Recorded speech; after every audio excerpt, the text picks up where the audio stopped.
Welcome to the stream today. I hope you're doing very well indeed. Check out these logos, Hudson Soft, Artoon. That's who's behind today's game.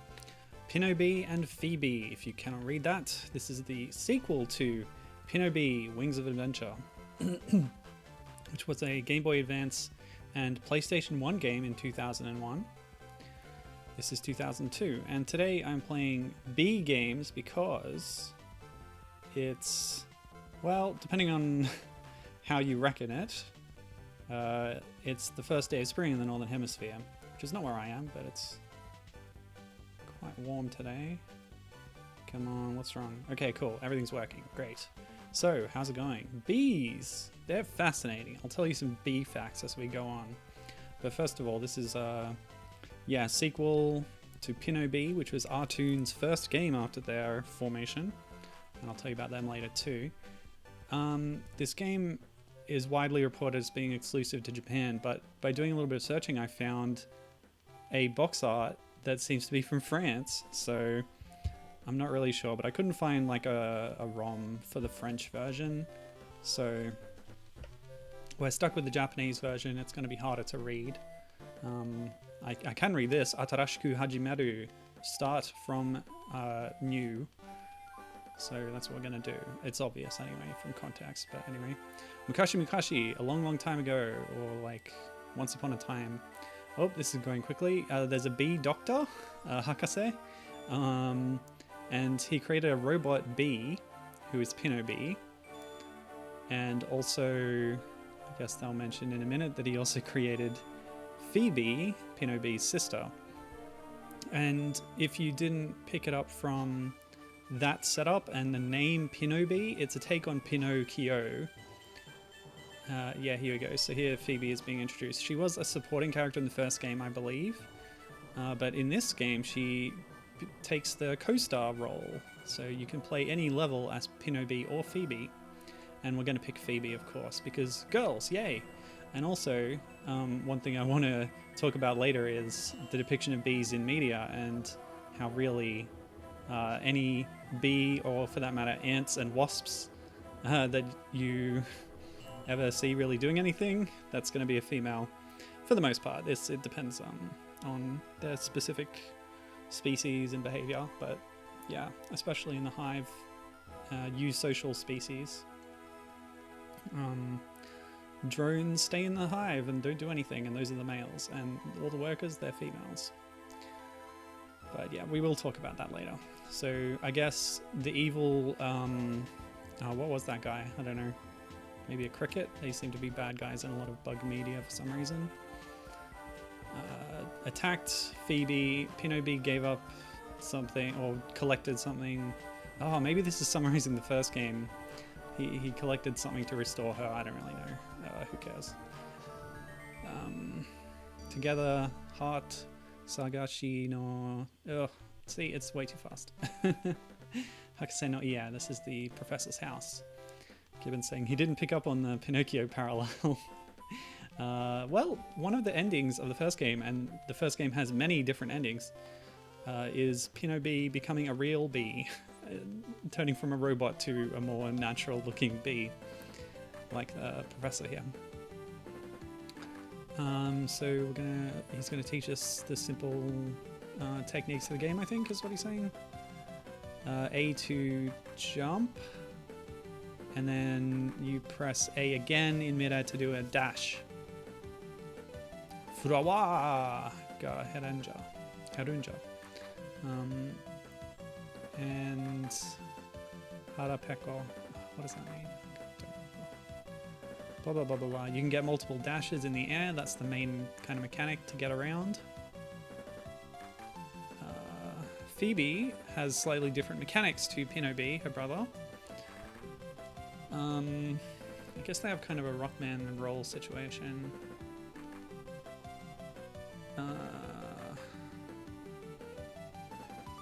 Yada yada, I don't know.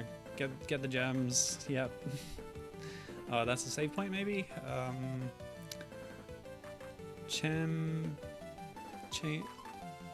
pad. Okay, so it's Banjo-Tooie and there's pads to change your character. between Phoebe and Pinobee, so maybe their unique abilities will let us pass some obstacles. I was hoping to play as much as Phoebe as I could.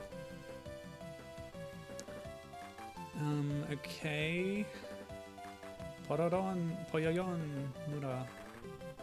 So I guess that's the first place we're going to be going. Kiotsukete! Ikunjazo! Pinobee! Phoebe! Cool. So we actually get a choice. Uki Uki no Hana. Which is something something flower. Poyoyon Mura. He definitely mentioned that. What is that icon? It's like an apple. No, it's a. Oh, it's one of them bug-eating plants. They open up their little lid and the bug gets inside and gets stuck in that trumpet thing. Gets eaten. Well, that sounds dangerous. Let's not go there first. Let's go to the nice, friendly flower garden. So here's how each of these worlds is set up. You get 4 levels and they each contain a piece of this heart. And once you've assembled it, you can get to the last stage, which I guess is the boss, probably. And unfortunately, Pinobee is the default. But here, this is a Phoebe household. You can see here on the left side of the screen from the box art. That's from the Japanese box art. Like I said, I did find a French box art picture, but it was very low res. Also covered up by a lot of icons and stuff. Alright, the dash, I forgot. Oh, I can hover too. That must be Phoebe's special ability. After a vertical jump, she will hover in place, I think. Vertical dash, rather. Whoops. Yeah, and the direction you're holding will change the direction of your dash, so... Whoop. Gonna have to get used to that. Okay. Gibbon is currently playing Umihara Kawase Bazooka, a game I highly recommend. I briefly showed it off on stream several weeks back. Yeah, so you can attack by air dashing into things in midair. No, we don't need to change. We should never need to. So he's on level 4-9, almost there. 4-3 was really hard. Yeah, he was stuck on that for ages. But he's finding that things have been way easier since that stage. Yeah, I did get stuck on some stages. I don't remember which ones caused me trouble, but I eventually got through. Oh, okay. So this is like a Sonic Mania Plus situation where your characters represent your lives. So Phoebe has 1 hit and Pinobee has 2 hits, so he's a bit tougher. But if any of them get knocked out, then you switch to the other one. There's got to be an older game with that system, apart from Sonic Mania. Wait, what just happened? Oh, maybe I have to explore better to actually find the collectible there. You don't just get through the stage. That's interesting.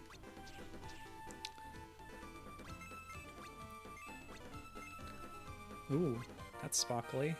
What did that do? Heart no kakera. Yeah, okay. So right near the start of the stage, you got to grab that heart piece, and if you miss it, you're SOL.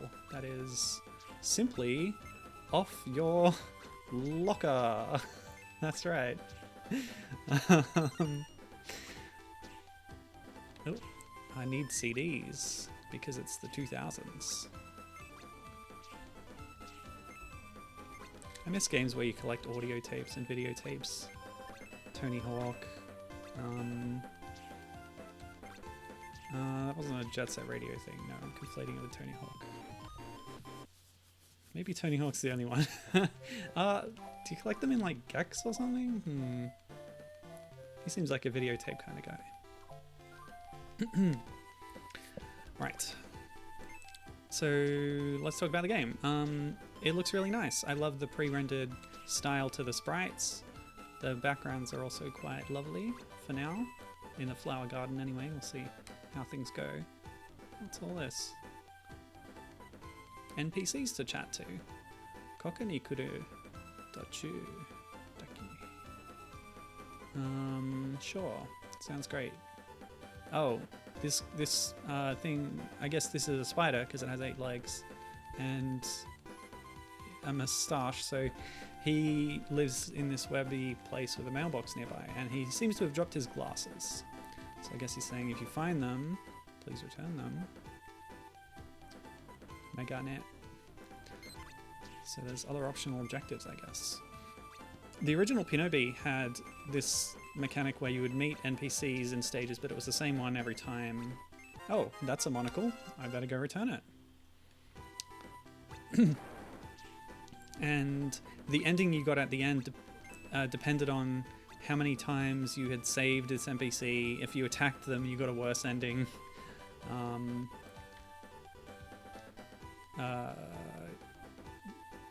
What? Do I have to do something? None of the other buttons seem to do anything. Not even B, apparently.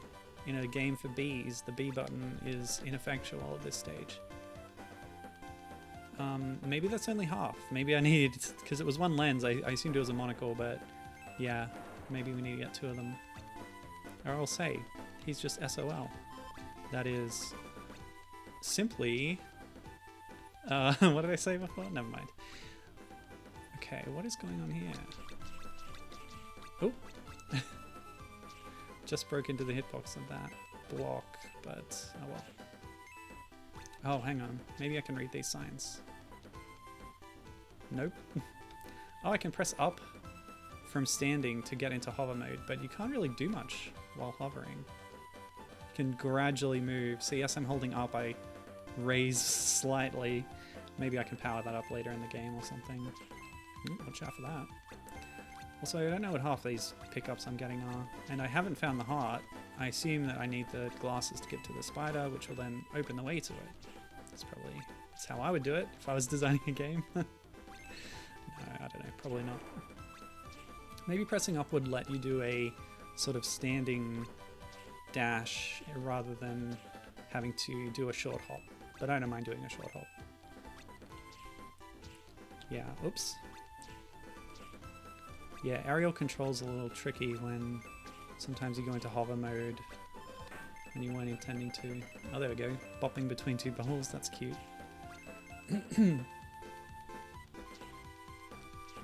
Yeah, like that.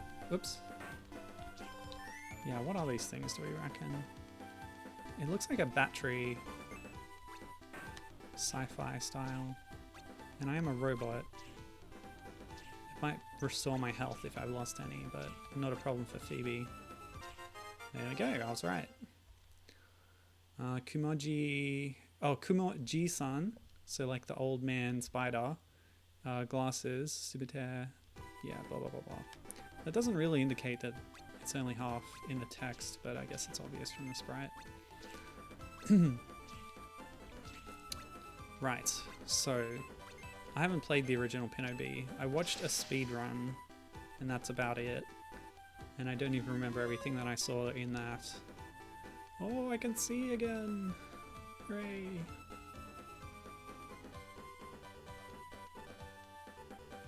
You're getting close to the end of Bazooka then, Gibbon. I can't wait for you to see the final boss. Don't get your expectations too high. Hey, there we go. There's our optional objective. Although I suppose to complete the game it's not optional. So that was like a larger pack of batteries or something. Oh, okay. What? Oh, right. By standing on that, it drops away. Okay. So now we're ready to end this level. Oh! Oh, there's a flutter jump! Wow, Artoon were a really good choice to make a Yoshi game, eh? Nice. Yeah. That's it. You found the blowfish. But don't worry, there is a twist. I never found the blowfish in normal play during Fresh, but I did experience it in the challenge mode and in Cotton's Quest as well.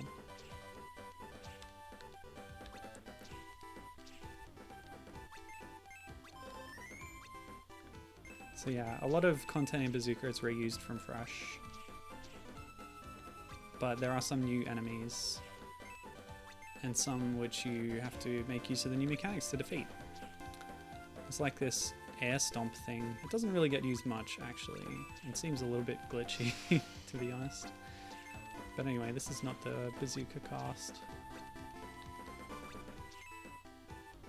Ooh. Ooh, a shield. Cool. This is Sonic the Hedgehog as well. Let's talk about that. So, Artoon, by the way, founded in 2000. 1-ish by Naoto Oshima, who is known as the designer of Sonic the Hedgehog, as in the character design. Also Eggman, for that matter, or Robotnik in classic form.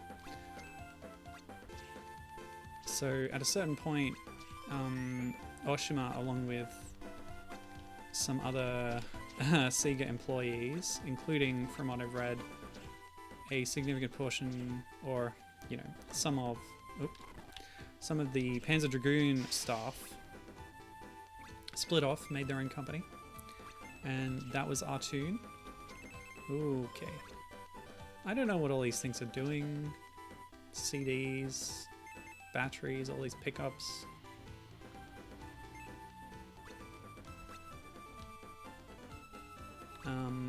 Gibbon says, well, he says he has no idea how to fight the blowfish. Well, okay, my advice for the blowfish, if you want like a spoiler on how to cheese the fight or to do it a bit easier, is, oh boy, I seem to have missed some stuff here. There's a green bomb on the right side of the screen that, when activated, will do, it'll shoot out 3 projectiles straight up, and then they home in on the nearest thing, whether it be you or an enemy. And if you manage to set that off while the blowfish is nearby, it'll get hit by all 3 of those, which pretty much instantly stuns it and does a bunch of damage. And that's a good opener for you. The trick is getting it over there, because the conveyors around the floor will constantly push things to the left. But using someone like Cotton Origin, very helpful for this, to fly around and get some extra damage in with her shot. So there you go. Gibbon also says that Pinobee seems slick. Yeah, I agree, actually. Again, I haven't played the first one. I assume, I don't know, they might have tightened it up for this, but it seems to be using pretty similar mechanics for the most part. Just with the addition of Phoebee as a character. And I haven't got the heart here yet, so I'm now backtracking to try and explore a bit more thoroughly. Oops. Okay, pop, pop, pop, pop, pop. That's fun. I saw that platform up there earlier, but I can't get there. Maybe you get an extra air dash later on, which was definitely a mechanic in the first game. Earning more air dashes as you progress.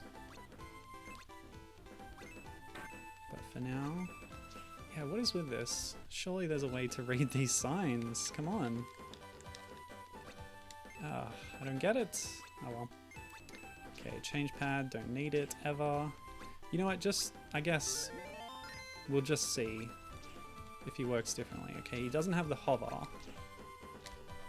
Does he have the flutter jump? Oh, he's only got 1 air dash too, actually. So I guess that's the difference. He's tougher, but less agile. He also has the stand-in-place hover. He just doesn't seem to...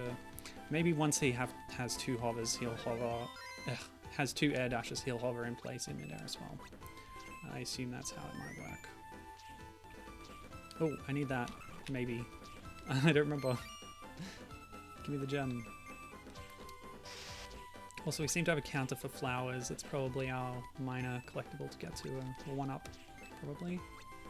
Oh, this is like another side of the level over here, I guess. I hope there's a heart somewhere. Oh, you can actually bop on enemies. Great, I didn't know that. I thought you had to dash everything, because that was your sort of main mechanic here. Oh. Whatever. We'll just do this now. Yeah, I'll revisit that one later.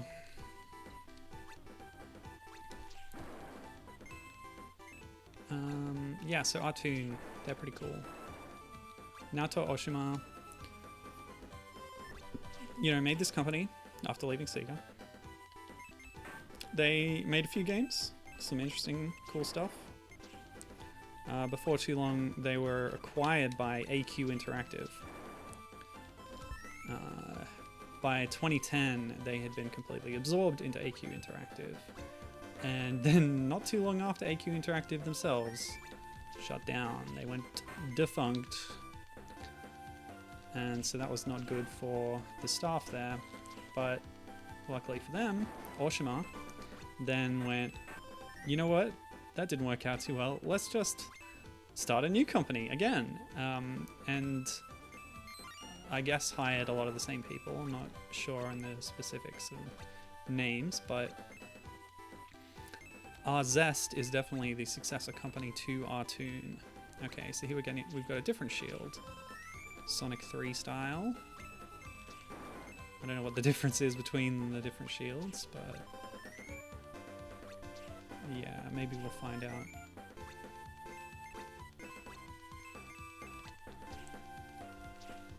And yeah, our Zest is still working to this day.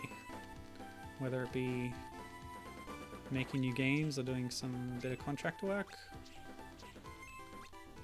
They did a couple of games for the Street Pass Plaza, although I didn't exactly know which ones. But yeah, you might know Artoon's work on the Yoshi series. They made Yoshi's Island DS as the highlight, but also Universal Gravitation on GBA, and they did Yoshi's New Island, although that's a bit of a steaming pile of excrement, but that's okay. It's fine. What else did they do? In a similar vein, they did the recent, not recent anymore, but the Pikmin game, Hey Pikmin, on 3DS.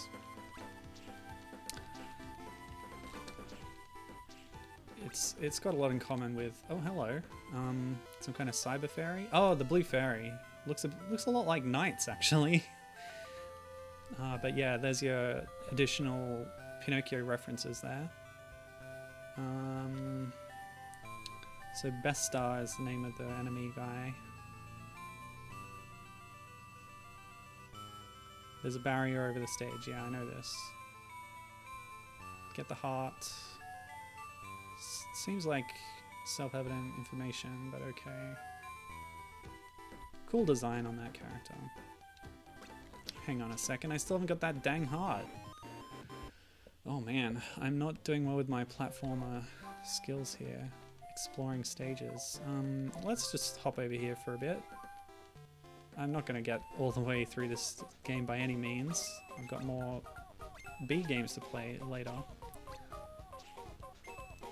So I won't worry too much about completion until I go and revisit them, but yeah. Oh, okay. The bubble's not letting me through. But this music track is kind of cool, very jazzy. I like it.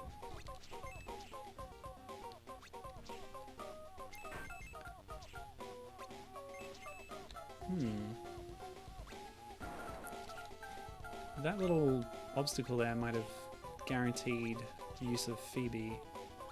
Barrel cannons, huh? Interesting.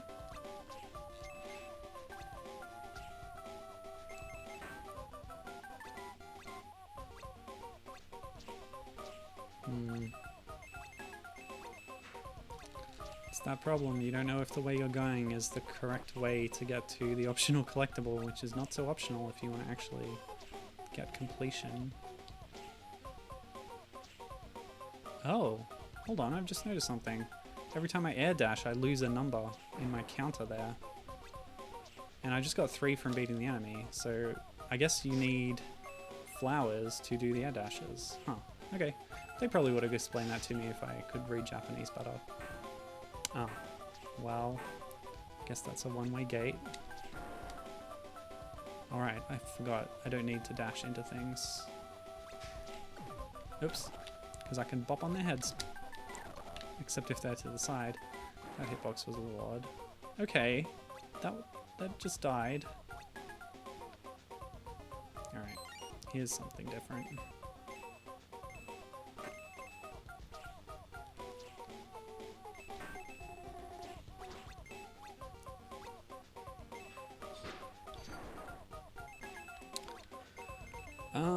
Yes, alright.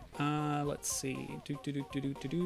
So, what are some other things that Arzest and Artoon have worked on? Well, ever heard of Blinks the Time Sweeper? The best ever original Xbox mascot? Some kind of cat. I don't know what kind of cat actually, but he's got attitude, that's for sure. Now, bees probably don't like that water. Oh, come on. Look at that animation. Lovely stuff. I guess we're not going that way. I wonder if this is like a character switching required stage. Pinobee can get through there. We'll never know.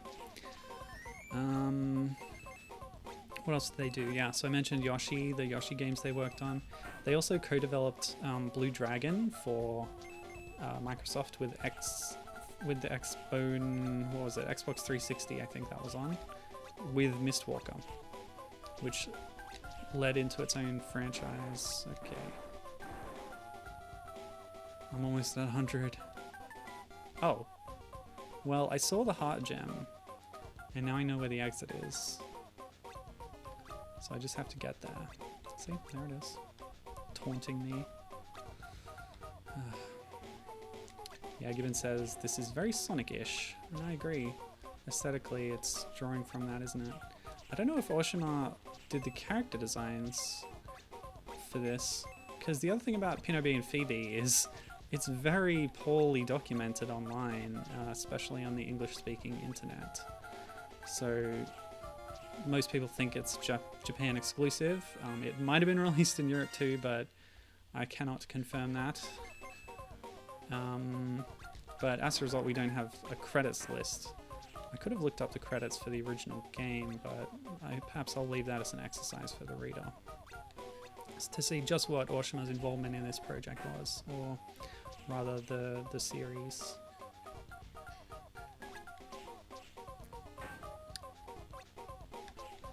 Oops. The music is actually a little bit Sonic-ish now that I think of it, but I wouldn't care to speculate. By the way, after hovering, you can tap down to stop hovering. And now I'm curious about what happens if I get to 100 flowers. Yeah. So the other thing that Zest are working on recently is the, as I said and was commented on in a previous video, the, how did I put it then? The widely critiqued Balan Wonderworld, which is a strong Knights connection there. Because Balan is basically just Knights again, except male. Instead of non-binary.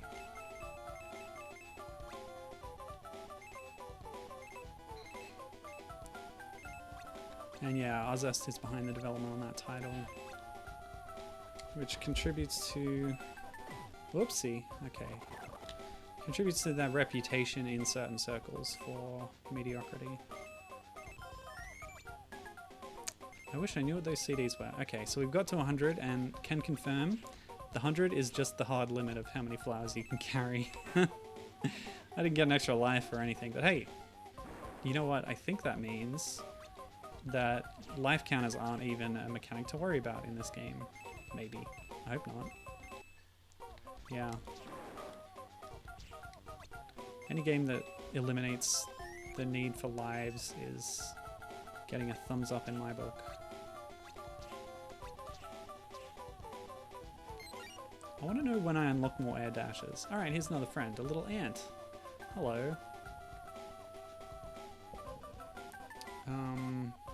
I guess they want something as well, like the spider's classes. I'm not sure what though. We'll find it, probably.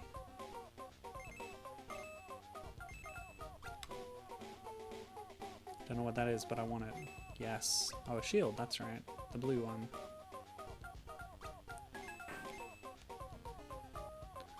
Oh, trial and error. Don't know which path to take. Just take them all, I guess. Oh, no, no! I didn't want to go in there. Not yet.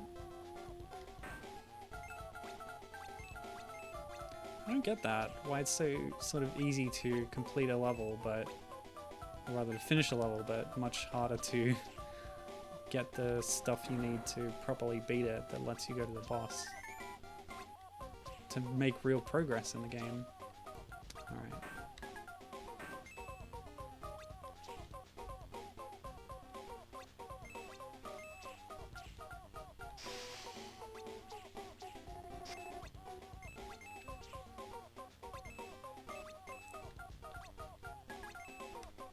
At this point I've covered all my notes basically.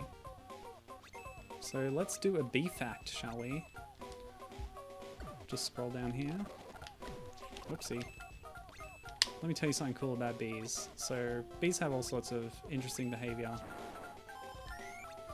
For example, among the eusocial species, and that's eusocial, EU social, meaning that they're good at social constructs. How do I put this? They have a really strongly developed society.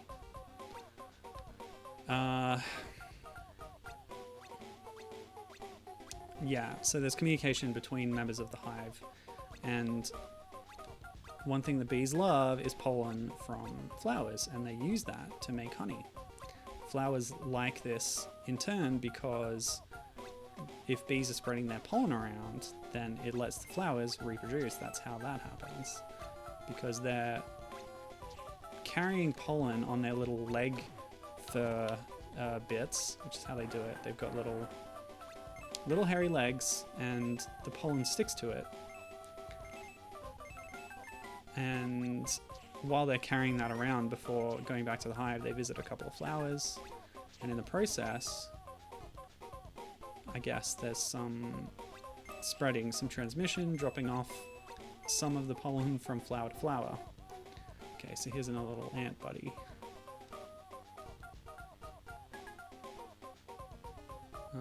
Okay. I don't know. Something bad is happening with this ant. Oops. Yeah. And so, oh, what's this?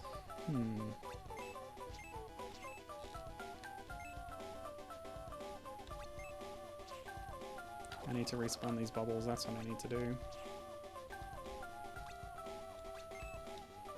I didn't do it. So the flowers want to... excuse me? It fell down and then... Oh good, he's happy.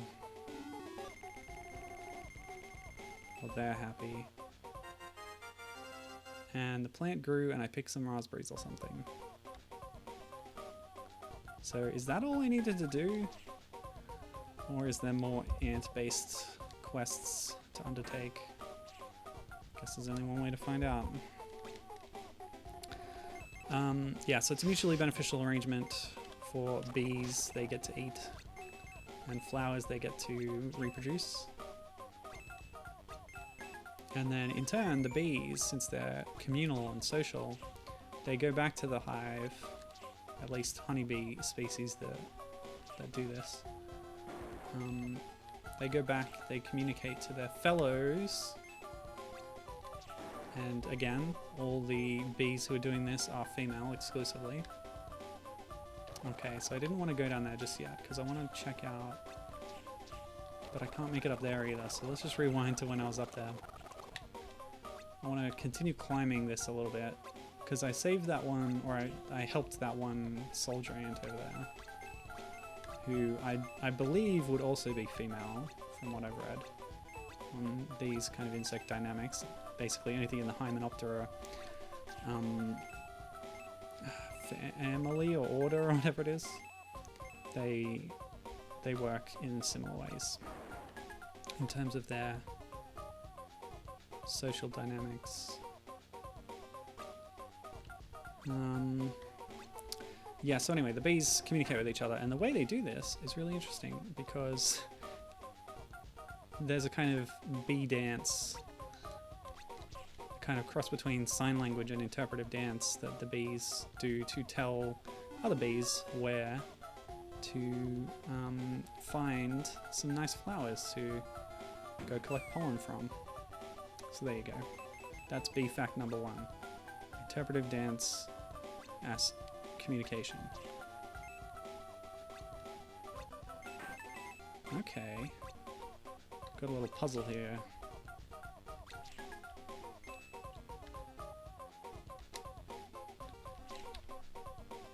Done. can properly beat the level. So that's interesting. Very simple to get through, but more complex and evolved to actually do the objective you're trying to do. Hello, soldier.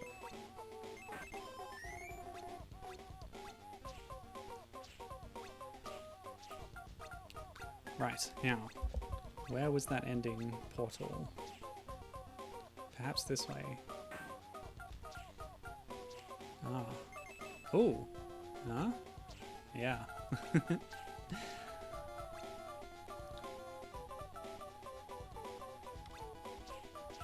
Given, I'm curious how you're doing with that blowfish. I assume no progress has been made because you haven't said anything.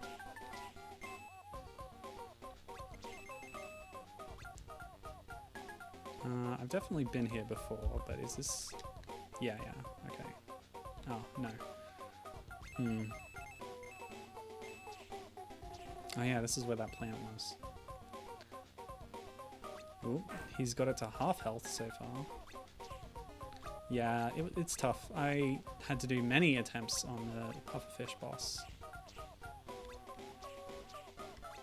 It's not far now, is it?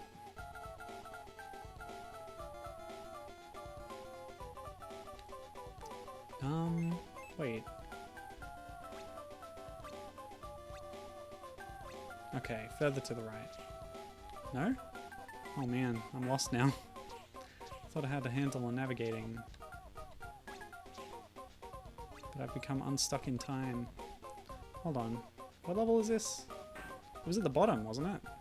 Yeah. Okay. Ow. Rude. Oh, okay. Gas.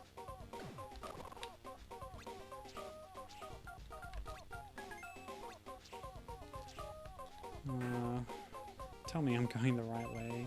Somebody. I think it was near the bottom. Oh man, this is rough. Given says, I'm right, cotton helps, indeed. Cotton is a good way to cheese some levels. But it's really interesting how Bazooka, the characters have quite different skill sets, so they can play pretty differently depending on how well you use their special attacks, and Given admitted the other day that he got through almost all the way through Umihara Kawase Bazooka without using the super attacks that each character has, only the two primary specials. And we all had a good laugh. Alright. So what's the trick in this level? How are they going to get me?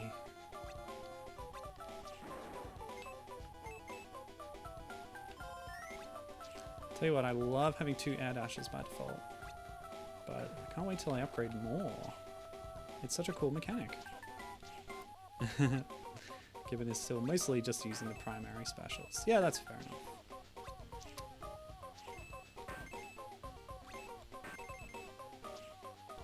Oh, hello.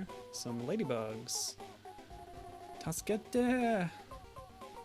Help! Boom. You know, not every insect can do that kind of thing. I'm a super robot. Tasukete kurete! Thank you desu!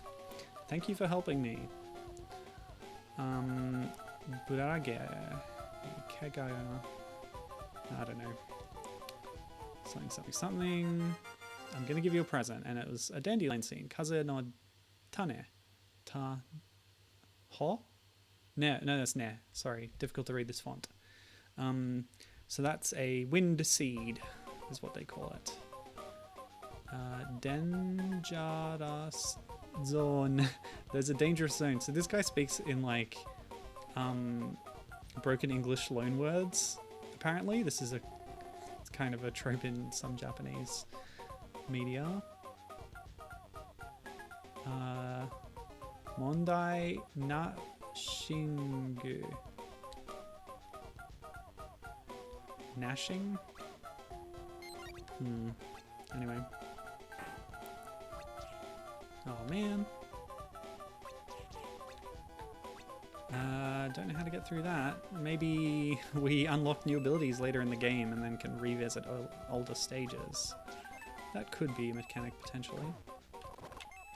Wait, did I keep this shield between levels? That's pretty cool.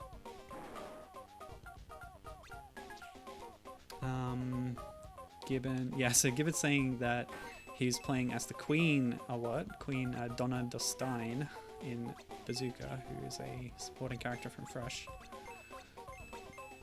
And got a lot of mileage out of her. Her pig summoning is great, since she lobs them out overhead and can hit enemies above you. Yes, indeed. I found that very fun to play with as well. And you can either have them run out as mobile mines or capture them to use as a bazooka shot. Yeah, and since you get 3 of them, or is it 2 or 3? You can, yeah, sort of mix and match with that. It's very cool. Ariel Sinclair has a similar thing with her super throwing out sheep, which are otherwise not seen in the Umihara Kawase games. You do get pigs in Fresh, but you don't get sheep until Bazooka.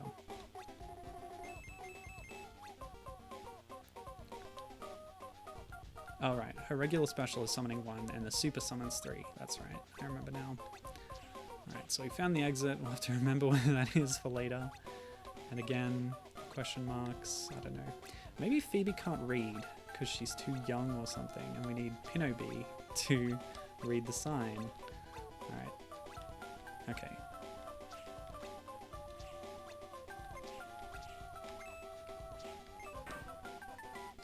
Bit of a tricky falling puzzle there. Speaking of which... Oh, that's another one-way gate. Well, now where do I go? Oh boy.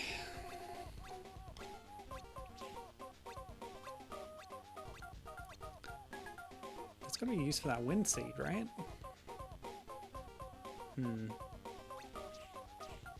So I remember the word seed, Tanet, because of the name of Bulbasaur in Japanese, the Pokemon. What? So I can't even go back? What's the deal? Oh, if I go from here, I can't really get too much further, and then that just takes me back. Troublesome. Well, there's another one up there though. But I can't reach it. Yeah, is this one of those stupid Kirby one-way levels? Where if you pass a point of no return in the level, you have to do the whole thing again? I hate those! Alright, save state there. I'll just pop back down here and check. Oopsie. Oh, let's see. It's very easy to make a mistake there. Yeah, so I can hit this one and then... stuck. I guess I just have to beat the level. That's really annoying. Oh well.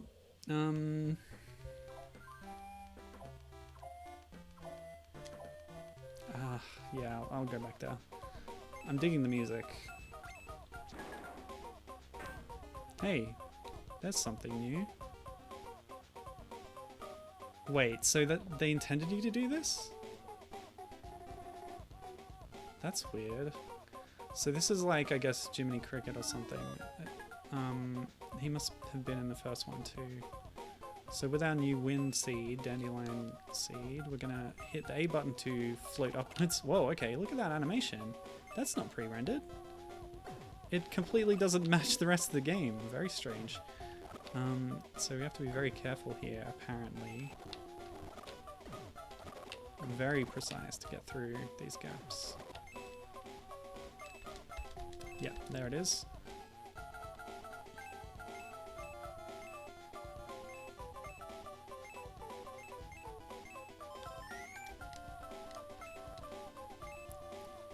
Yeah, so it's sort of like you go through the level one way, and then after you've done a certain thing with it, you start again, and then you get to play a different part of the level a different way. Okay. That's weird. Maybe I could have got here by backtracking, actually, but yeah, okay, that's fine. I wonder if that bug would have told me. He said something about a dangerous zone. Okay.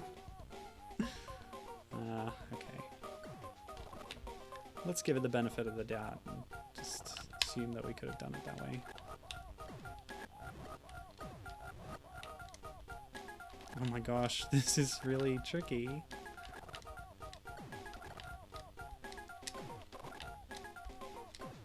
Maybe he was just singing, "Welcome to the danger zone." Oh, like Kenny Loggins or whatever. Highway to the danger zone. Oh, did I skip that or was that blocked off? I don't know, whatever. Let's do the level again then. I will not discount the possibility that the bug was singing the popular song from the Top Gun soundtrack, Danger Zone. I don't think we can eliminate that.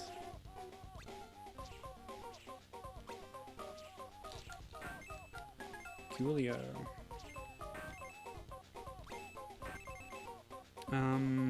What was I saying? I was definitely in the middle of saying something, wasn't I?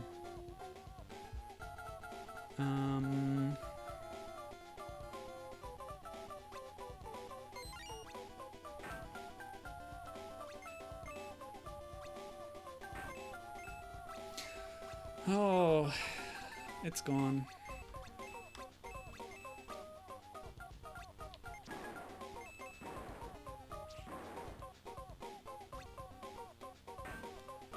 I'm trying to summon it back through sheer willpower and it's just not working.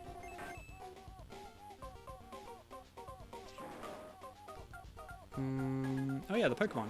So the seed, Fushiga-Dane is the name of Bulbasaur, and it's a sort of double meaning because Dane is like, you can end a sentence that way, and Da is like it is, and then Ne is like seeking consensus. So strange, isn't it? Or strange seed. That's the pun. Alright, so level 4, and then maybe we'll see a boss and what that looks like in this game. Hopefully we get to use the air dash ability in it, because that's really the highlight of the mechanics here.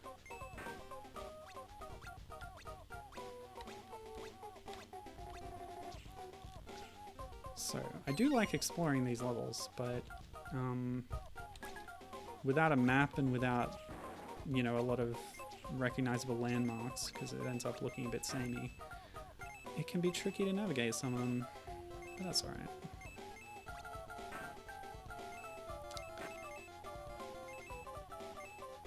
GBA is pretty cool. Okay, so there's sort of a dead end, I guess.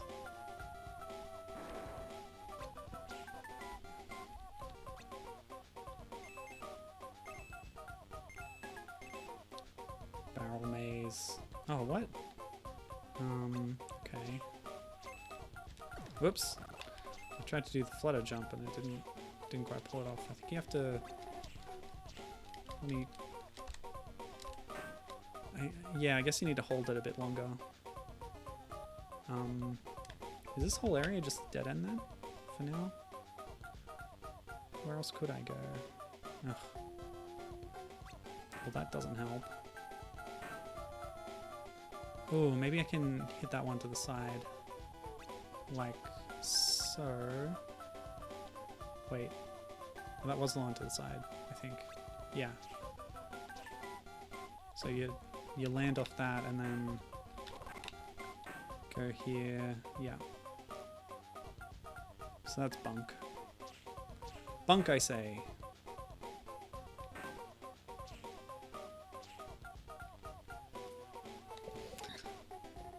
Okay. So let's go somewhere else. Oh, not again.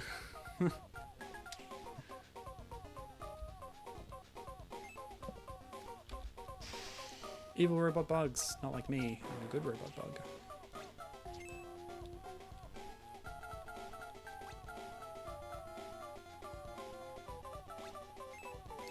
Did they ever have bugs in Sonic? Oh yeah, Charmy the Bee. I should have played that. Sonic or Knuckles Chaotix. Ah, Gibbon beat the bluefish. Haha, yes. After the long, difficult battle with the bluefish, suddenly, turns out it's a two-phase boss fight, and now you have to do an even harder phase. With like a Cambrian molar. Cambrian in Umihara Kawase Bazooka is like the evil dark creatures that live in the subterranean underworld that have creeped out of the gap in the world, are terrorizing the villagers. And he's just lost his last life. Yep, that's how it goes. So enjoy phase 2. It's very fast and aggressive, but you can do it. I believe in you.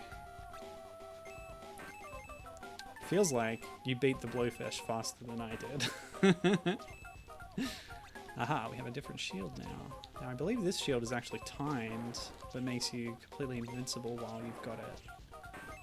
Whereas the last one just absorbed a hit, so probably better in the long term. Yeah, I didn't even bop off enemies, just plow through them. I can't help but wonder if I just bypassed the heart by going on the bottom of that room, but let's just assume not. And yeah, that invincibility shield did not actually override my earlier blue shield, which is nice. When it wore off, I still retained this one. Okay, so here's that. Wish I knew what it was for. Okay. So Gibbon says, "Oh, Charmy," and what do you mean by that?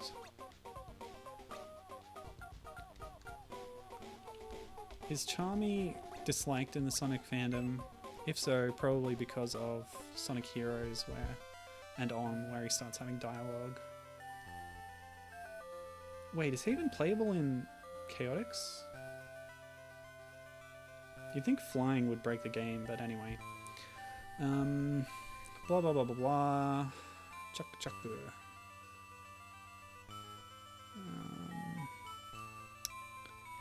Oh, is this the same dialogue?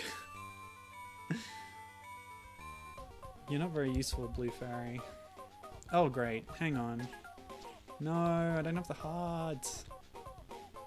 Maybe that's what the Blue Fairy was telling me, actually. But last time they appeared to me, I had to start the level again. Alright. Alright, I'm gonna backtrack, but I'll save state there. Yeah, Gibbon's saying Charmy is disliked, and lots of things broke that game, Heroes. I really need to get around to playing more Sonic games. It's on my list. Maybe later this year I'll play one on stream. If I would play any, it would probably be Sonic Pocket Adventure for the Neo Geo Pocket Color. Because that leads directly into the rest of the Dimps series, and Sonic Rush is my favourite. Oh, sorry. Gibbon was actually responding to me wondering whether Charmy was playable in Chaotix, and he is. And lots of things broke that game. So Chaotix apparently is very broken on the 32X there. Yes, I was asking that, Gibbon, yes. Oh boy. What am I doing? Well, okay, the Blue Fairy talked to me. I'm going to load the state, I'm going to finish the level, and then I'm just going to go through it again, because backtracking seemed really tedious at that point, because the level's fairly linear. I'll just do it again. Can't believe we're only going to see the first 2 worlds of this game. There's a lot more to it, but we're not going to get that today. And I want to play the Bee games as well. So, let me see. Let me give you one more bee fact while we're here. So we talked about the pollination and the communication, but going off that as well, so there's this common thing in the animal world of mimicry, especially when it comes to flowers. So bees themselves are already kind of mimicking, well, the stripy color scheme is kind of a warning in the animal kingdom that I'm dangerous, watch out for me, because they can sting. But they're not the most dangerous things that can sting. Like wasps have similar colorations. I've been here and I've explored here pretty thoroughly and couldn't get any further because of the rock and the bubble. Alright, let's test the theory whether Pinobee has extra skills. Does he somehow have some kind of strength to break this rock or bubble? Let's find out. No, the B button still does nothing, by the way, as far as I can tell. So we'll check the bubble.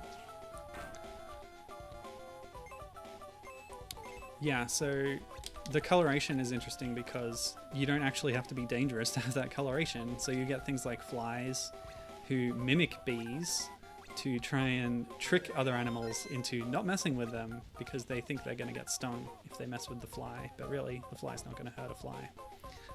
And on the mimicry scale, you also get things like flowers. In order to attract bees, they've developed part of their anatomy that looks like a bee, and so the bee notices that and goes, "Oh, look, a bee! Let's go make friends." And they go over, and oh, it was actually a flower, but hey, that's fine because they want to go to flowers too.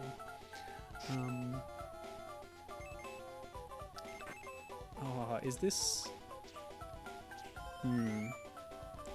Is this the bit I've already been to? That seems like a little backtracky gate there, so... Yeah, there was no other way to go here except there, so okay, we're fine. What? It respawned? Oh, man. Okay. Yeah, so mimicry. Pretty fascinating stuff. I need the CDs, man. I need them. I don't know why, but I want them.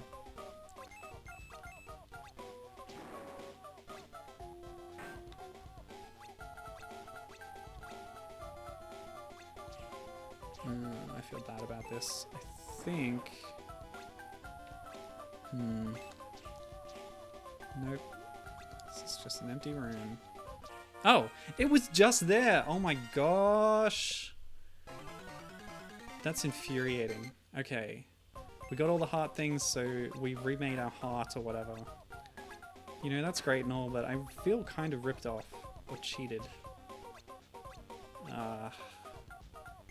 Okay. It's fine. It was just there the whole time. Oh boy. You know, that fairy could have given me, like, I don't know, a radar or something. Hey, Gibbon beat the boss. Well done. Congrats. You definitely beat that faster than me.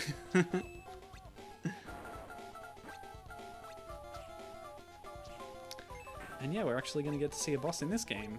That's nice. Oops. Gibbon got the boss stuck under a platform. It was pure luck. Well, good for you.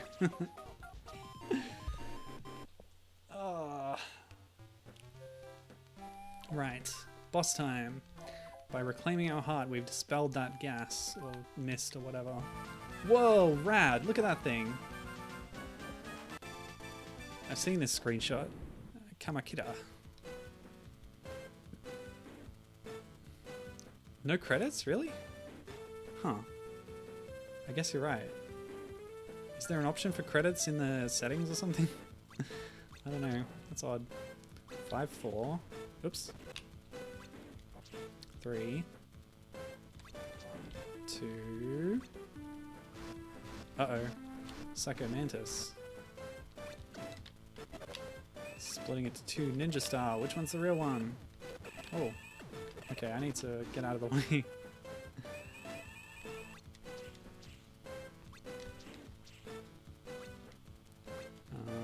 Okay. They're dizzy. Ow, what? Okay, that was a little attack pattern there. Okay, we've got to endure another of these. Oh. Oh, okay. See, I thought that evil fish creature from the final boss phase 2 was new for Bazooka, but Gibbon is saying that, as mentioned in our podcast, plug, we just recorded an episode of the Arcade Era Power Hour about the Donkey Kong arcade series, which was a completely off-topic episode that covered the Umihara Kawase series, and he mentioned in that he was wandering around instead of doing a mission and run into a really powerful mini-boss that instantly killed him, and it turns out that mini-boss was 2 of those evil fish from the end of Bazooka. Okay. Dang. Scary. So that's probably one of the missing encyclopedia entries in Fresh that I don't have, because I never saw them in French. And yes, you can view the credits in Bazooka from the options menu. Great. So we beat the naughty robotic mantis creature. Isn't that lovely? So, fairly simple boss. And yes, it used the dash as an attack button. Aha, we're learning a new technique here.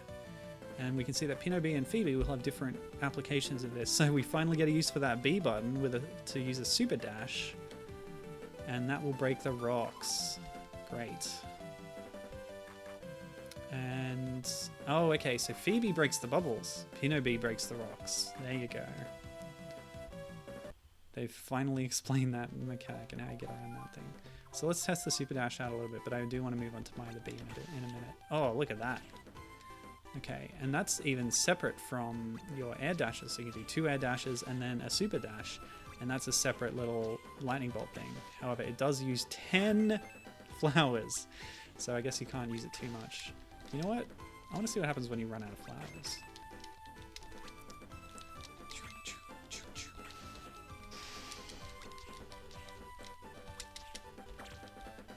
Whoa, okay. So if you have no flowers, then you walk along sadly because your energy source is diminished. And if you try to air dash, you only do a sad little mini boost. Diagonally, yeah. Okay, so that explains that. Right, so that was Pinobee and Phoebee. Yeah, interesting stuff. I'm almost tempted to play more of this game at some point, but there are so many games and I have so little time. But I'm impressed. I am a fan of Artoon and their work, some of their work. So yeah, this was a cool little discovery, wasn't it? And bees, hey! Especially lady bees. I'm happy about that. All right. Oh, Gibbon's on the leaderboards for Bazooka. Nice. I never checked that. I wasn't interested in my own personal scores on the leaderboards and stuff, but yeah. Right. Yeah, they're probably not cross-platform, no. I was playing on PC. Right, so My the Bee. Let's launch it up and I'll tell you a little about the franchise. Moving things around. This one. Okay. So from robot bees to real bees. Well, they're cartoons, but anyway. Based on the book My the Bee and Her Adventures and Heaven Folk by Voldemar Bonsels, a German author. So this franchise is all based on this couple of children's books that this guy wrote in 1912 in Germany. The original title is Die Biene Maya und ihre Abenteuer, The Bee Maya and Her Adventures. And as we see, Deutsch, German, is the default because a lot of the franchise is based out of Germany. The creators of this game are German as well. Shinen Multimedia. We've talked about them before. They... I wrote it down. Yeah, so they've put out some indie games in the last generation or two, things like Fast Racing, Nano Assault. But before that, they were known for creating a sound engine for the Game Boy Advance, widely used in licensed games, including Jet Set Radio GBA, featured on this stream. They made the first 2 Game Boy Advance games based on My the Bee. Oh, there's actually separate leaderboards by character in Bazooka. Wow. Yeah, I didn't play through... I switched characters a lot. Actually, this game seems loud. Turning it down a little. Yes, so the book, there are a couple of adaptations of the book. Most famous is the anime in 1975, created in Japan but dubbed worldwide. And it's probably the basis for these games that exist here. There were two on the Game Boy Color, an isometric adventure style game and a side-on Lost Vikings style game, which apparently started development as a South Park licensed game but got changed into Maya the Bee, strangely. And that was kind of the whole basis for a lot of the franchise, this anime, which remained popular for a long time until 2012, when they sort of rebooted or revamped the series for a CG animated show, which then led into a series of 3 so far movies as well.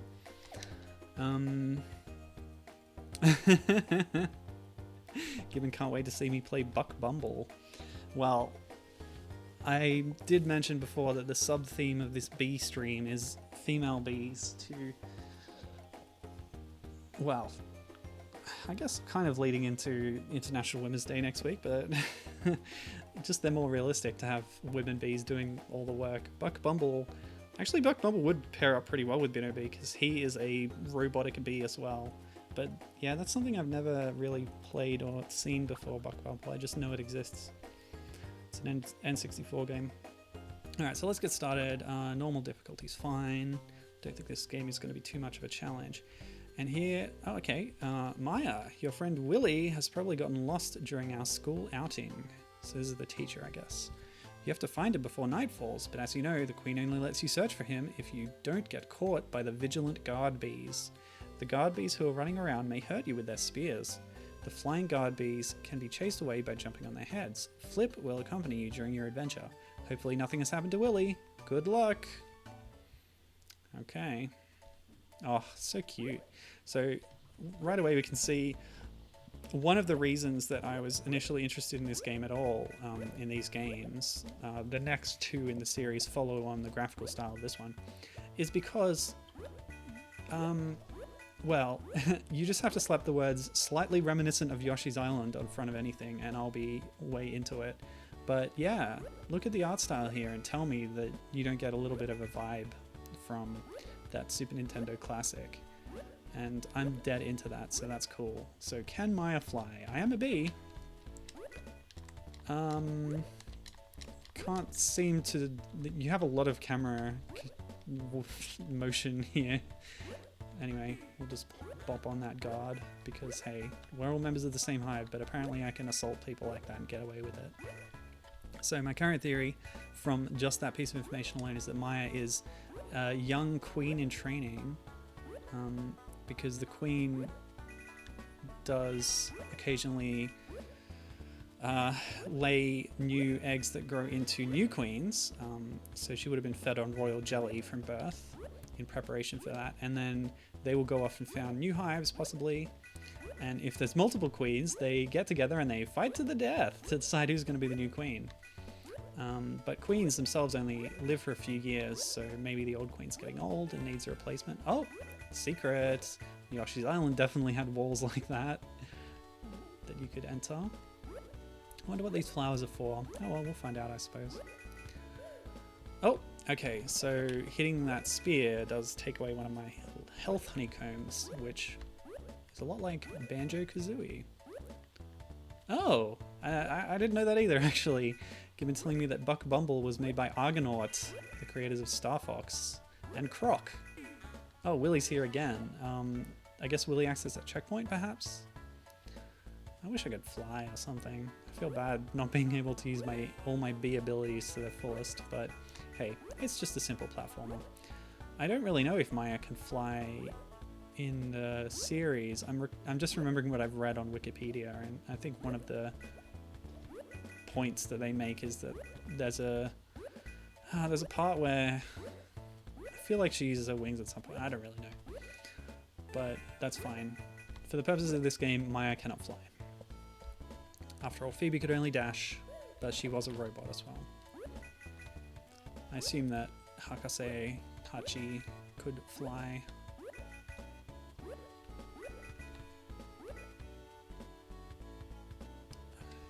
There's a lot of flowers. I probably don't need them all. But yeah, very charming little game here. Lovely stuff. I'm not really familiar with the Maya the Bee series much. I should ask some of my German pals about it. Clearly it's more popular there.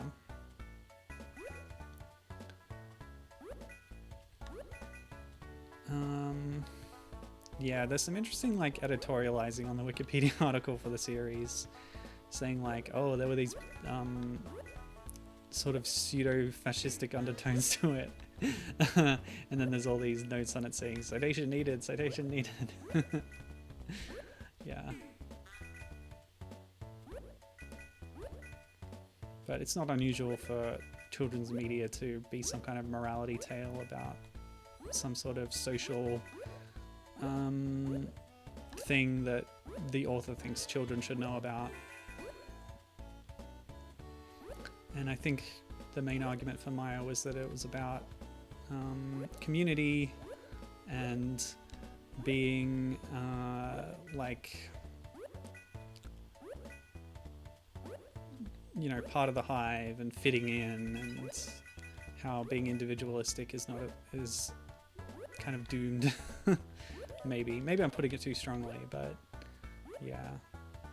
And there were these militaristic aspects to it as well.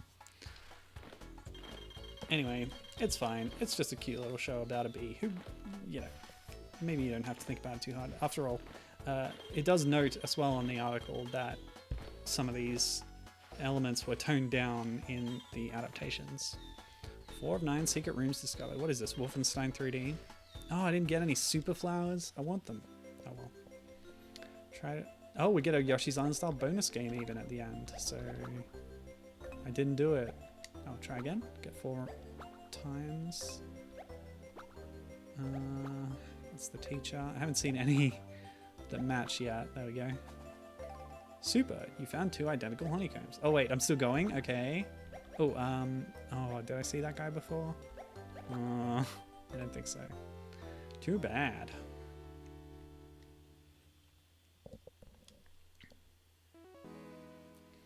Yeah, so there's a few cool bee games out there. Buck Bumble's one that there's definitely notable that I've heard of, as Gibbon noted. But a lot of them, at least early ones, are like, you know, really early stuff on the Commodore 64 and stuff is all about how bees are usually the antagonists.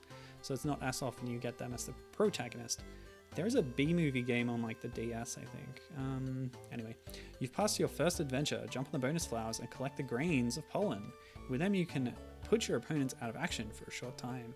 In order to get past the spider's webs, you have to throw a grain of pollen at them. If you press the control pad up in front of a door, you'll enter the next room. If you get lost, follow the arrows. Cool, cool, cool. All pretty simple, but we're introducing a new mechanic here where we collect pollen and throw it, much like Yoshi's Island eggs. Yeah, I'll say it. There we go. Throw a little bit of pollen. So collecting pollen implies that I'm a worker. Or at least a young worker to be. Oh, crawling. Okay, that's new. Hey, I found a super flower. What did it do? Yeah, what did that do? It's not even worth 1 flower. Maybe if I get them all, something else happens? It didn't give me an extra life or an extra health. Yep, oh well. Let's go. Oh yeah, how long should I spend on this? I guess there's 3 GBA games in the Maya series, so I'll spend 20 minutes on each for the hour that I've got left in this stream. Yeah, so hopefully by then I'll get to see a different environment or something, so I'll try and rush a little bit more, I suppose. Oh, hello. What? Come on, your spear was nowhere near my hitbox, buddy. Those guys look different to the other guard bees. Which, by the way, soldiers, guards, all female, should be in real life. Let's talk about that a bit more, I guess. So bee biology, and also, again, this applies to wasps and ants as well, all being from the Hymenoptera group, classification group of some kind.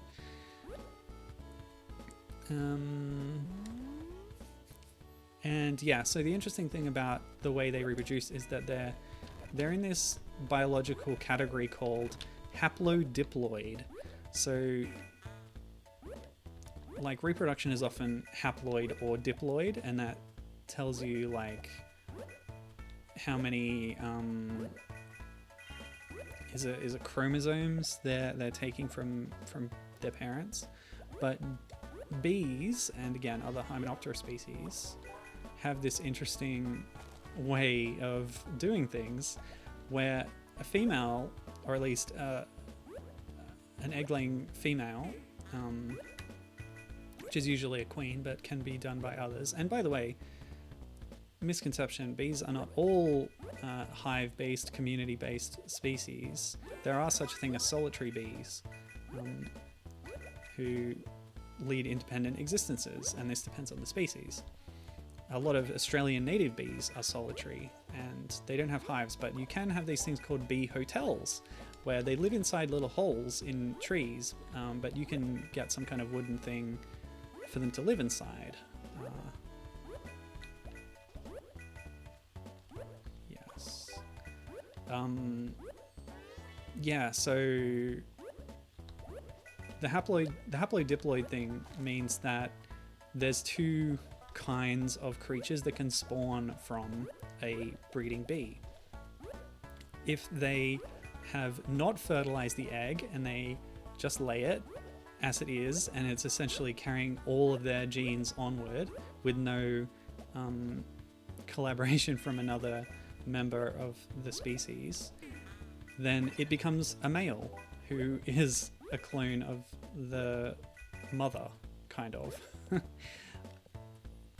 And then if it is fertilized, then it gets genes from another donor there, the father, and a fertilized egg will always be female. So the males are sort of like this half creature that is sort of, you know, like incomplete. And then there's other outcomes from this unique method of reproduction where you know, I don't want to do this. This is boring and time consuming. The Yoshi's Island speedrun always tries to avoid getting the bonus games, and there's a way to do it with certain inputs that you'll never get one. But yeah, it's kind of annoying. Yeah, so the wrinkle... Oh, there's going to be dialogue. Okay, hang on a second. Tell me what to do. Great, I see that you can find your way around the beehive very well by yourself. Use the boxes in order to reach higher platforms. You can easily push them around on level ground and downward. If you keep the jump button pressed down while you are jumping on an enemy, you will get hurled higher up into the air. That is a common platformer trope, yes. This will allow you to reach higher platforms. And the blocks, they're a little bit like chomp rocks in Yoshi's Island. Yes, I'm going to keep making these comparisons.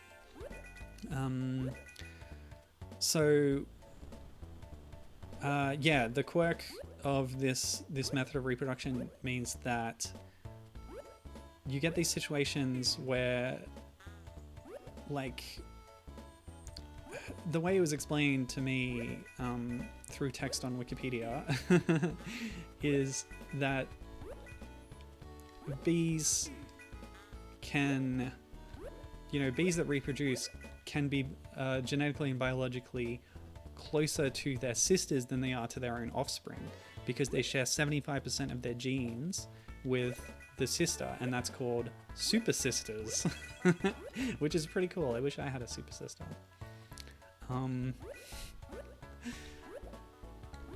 Yeah. Oh, okay. So I need to find some pollen to progress. There must be some up here. Yes, super sisters.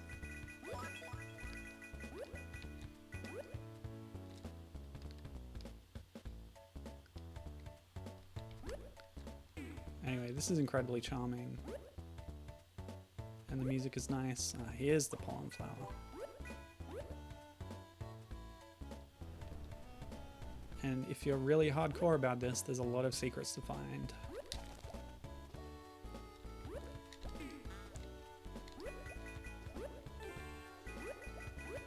Like so. Yes, cool. So, yeah, there's this like wacky diagram that you can see on that page to explain how haplodiploid reproduction works, where like a queen either gets input from a male drone, which is the only function of male bees in bee society, is to impregnate the queen and just live inside the hive. They don't sting, they don't fly, they never leave. When winter comes, they all just die, apparently. And yeah, it's the ladies who get all the work done. The female bees. And this is my problem with movies like Ants and A Bug's Life and Bee Movie with Jerry Seinfeld, is they feature male bees that do stuff, and I'm like, no, where are all the female bees and ants? Why are we forcing human social norms into this movie? And I know the reason. It's because of misogyny. Also, making the film more relatable to human audience. But yeah, it's whoops. It's not true to life, people. Anyway, I wonder if I can... Oh, I don't have any pollen. I was going to throw some at that spear bee. And tall spear bee. Why am I still getting these secrets? I don't need them. I want to try to rush through and get to another environment if I can. How many more beehive levels can there be? There must be something more to the aesthetics of this game. Not that this isn't nice. Again, it is nice. It's very nice. Let me see. I was just thinking, what other games have purported to homage Yoshi's Island graphically in whatever small way? And only two really came to mind. There's one of the James Pond games, which is like... James Pond is this parody character who's a fish, like a cyborg fish. I believe they're UK-made games, platformers. There's 3. They got a bunch of ports and stuff. Either the second one or the third one has kind of been compared to it. To Yoshi's Island by me, by looking at a screenshot and going, hey, look at that. But the other one that I thought of just now was... what's the name of it? I played it on stream when I was playing soccer platformers. Oh, 7 tries? Come on, people.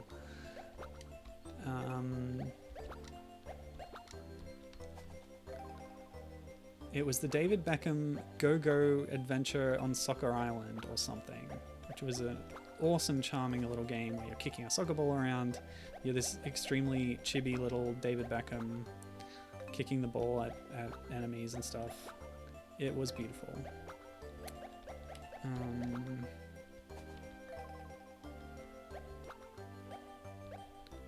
Where was that? I forget. Yeah, we're done. Thank you. Oh, I guess there's another one. It sort of counts, but it's, you know, already a Mario game. You know, apart from Super Princess Peach, but BS Excite Bike Boon Boon Mario Battle Stadium, whatever order those words going in the title, was the Super Nintendo broadcast Satellaview game where you play as Mario characters in an Excite Bike game, and some of the graphics in that were Yoshi's Island-esque. Anyway, if you press the jump button fast several times in a row, you can fly for a certain distance, and with some practice, reach higher platforms. Look around with L and R. For every super flower, you will get an additional try in the bonus game. Ah, so that's why you want to avoid the super flowers. Okay, let's just try this. L and R actually is up and down. Okay. I wonder if I could have done this earlier if I tried it enough, but you really got to tap A a lot to get a little bit of flight on. Limited flight, a bit like Yoshi's Flutter Jump. Yes, we're going there again. By the way, Yoshi's New Island by Arzest had a sort of pre-rendered graphic style that matched up with Pinobee. Yes, yes, it's all coming together. We're really playing Yoshi games today. Okay. So you do gain a little bit of height. Let's just experiment with that a little bit. Okay. You get a little bit of height twice, and then you stop. So there's a limit to your flying no matter how much you jam that button. But that's cool. So I was complaining a lot about Maya's inability to fly, but there you go. She can do it after all. In limited fashion. She is still young after all.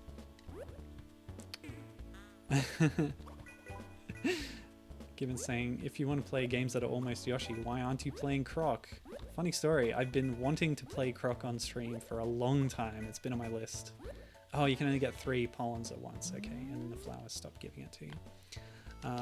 Yeah, but if I'm going to play it, I want to play all the Crocs.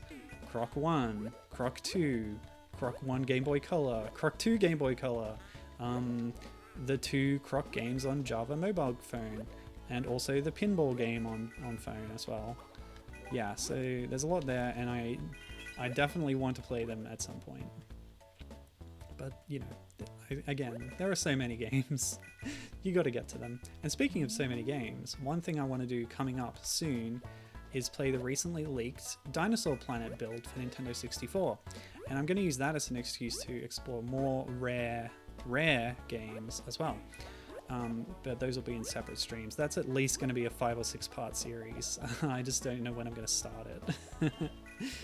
I'm kind of waiting on Dinosaur Planet for people to more thoroughly explore it, people other than me, and either make guides on how to get through without crashing the game, guides on how to see more of the content, get past certain obstacles that weren't really finished yet. Also, maybe write guides. Sorry, did I say guides? Yeah, either that or make patches for the ROM that exists to make it more playable and more stable, because there's a lot of crashes too.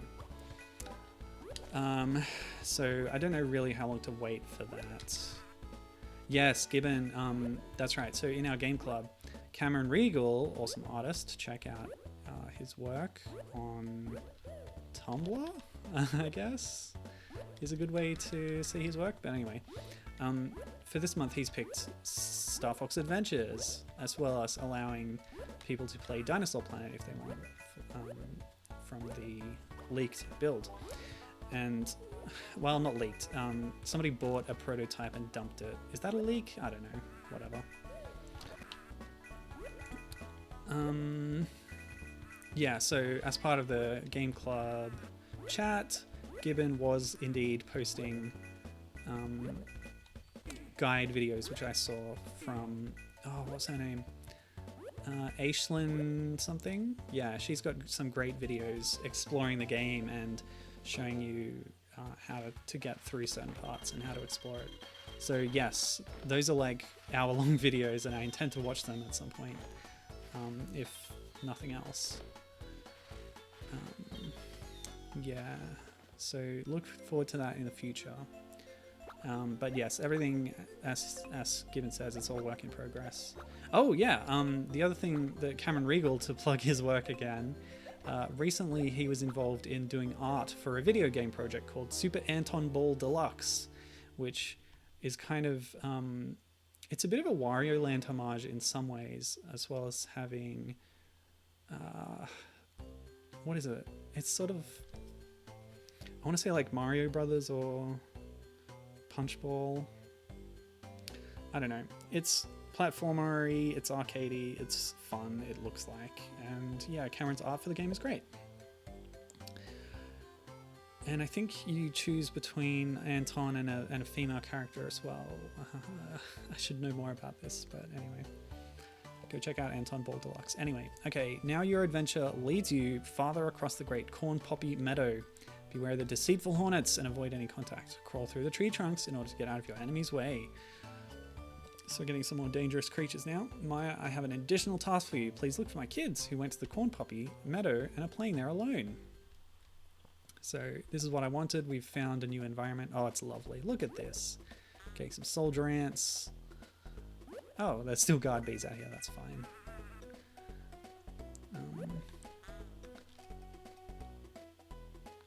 Yeah, apparently these soldier ants are sort of a comical satire of militarism in the show itself. From what I read on Wikipedia. But yeah, that's cool. Okay, some new enemies. Gotta hide from him in the logs. Oh, nasty hornet. Of course, certain kinds of wasps and hornets are great enemies of bees. There's great stories about these bee-killing hornets who can take on an entire hive by themselves. Basically, they go in and they bisect all the bees that are opposing them. The bees can't really sting them effectively because they're too tough. But the bees do have a defense mechanism. This is another bee fact for you. What they can do in situations like that is something's infiltrated their hive, they're having trouble dealing with it. So an effective way to kill the hornets is if they get too hot, they don't like it. But the bees can survive in temperatures just a little bit above what the hornets can. So what they do is they all link legs together, they all join up, they start working themselves up into a frenzy, jamming around, and in so doing, in all their activity, they're generating heat, and that heats up the inside of the hive, and it gets so hot that the hornet goes, oh bugger, and I don't know, dies or runs away or whatever, and the bees manage to survive it. And that's just a lovely little story about what the bees can do if they all get together and work together and to achieve something. What's the time? Yeah, I better move on. So this was Maya the Bee, The Great Adventure on Game Boy Advance, but Shin-En weren't finished. They followed this up with another Maya the Bee game in a couple of years. So that was 2002. This one is 2005. Maya the Bee, Sweet Gold. I guess they mean honey. Okay. New publisher, but same developer here.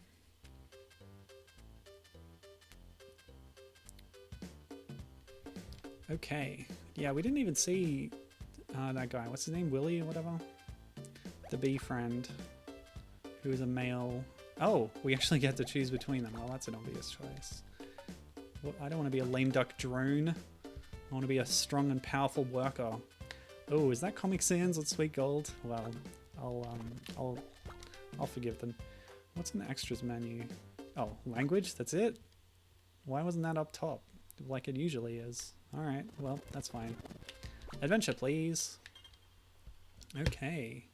So getting a slightly different graphical style. Oh, an overworld map. Love that. Oh, look at this. Oh, okay, this is Yoshi's Island. The whole blackboard illustrations thing with chalk to teach you about game mechanics. Straight out of the message blocks in Yoshi's Island. And we can crawl. Okay, so this is a very inorganic way of teaching you the game mechanics, but that's alright, don't worry about it. Can I fly? I cannot fly. Presumably they will tell me later how to fly. So it's pretty similar from what it looks like. Oh! They've changed fly to a different button. It's B this time. And our little honeypot in the bottom governs how many times we can fly, I guess, because I think it was running out as I flew. But also that little circle around it only gives us so much flying time. And the boxes are replaced by little jars. The health UI has also been shrunk, which I appreciate, being a little more unobtrusive on the side there. Oh, and now we have a stomp move. Just like, say it with me people, Yoshi's Island hip drop, or butt stomp, or whatever. And bop off enemies. And yes, we have a use for the B button, unlike Phoebe. Well, she eventually got one, but it took too long. Well, this is very charming, isn't it now? Okay, we actually need to collect honey to pass obstacles here. Oh wow. Got an interior with a lot of separate levels. Look at that lovely sunrise in the background. Beautiful stuff. And more variety in enemy types. We've got some ineffectual little grubs and snails. Oops.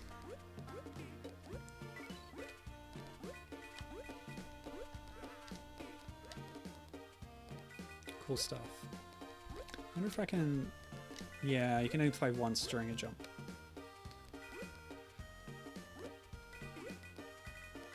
Nice. So, let me see. This all looks very good, and there's parallax scrolling in the background too, but my one criticism so far is that by slightly updating the graphical style, they've actually gone a little bit further away from a Yoshi's Island type style, which is bad.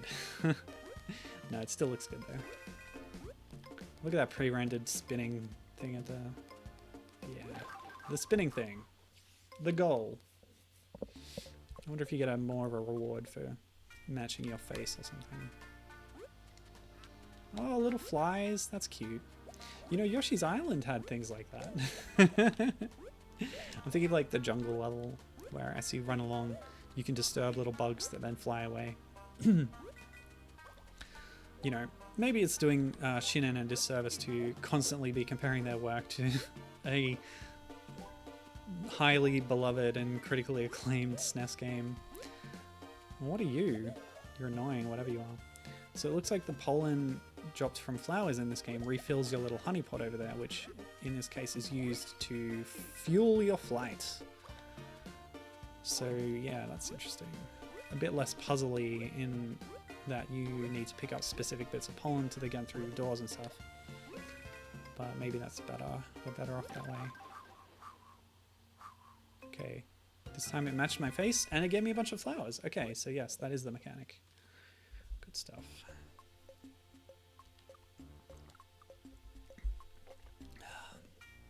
What's the time? Okay, so we can play this a bit longer.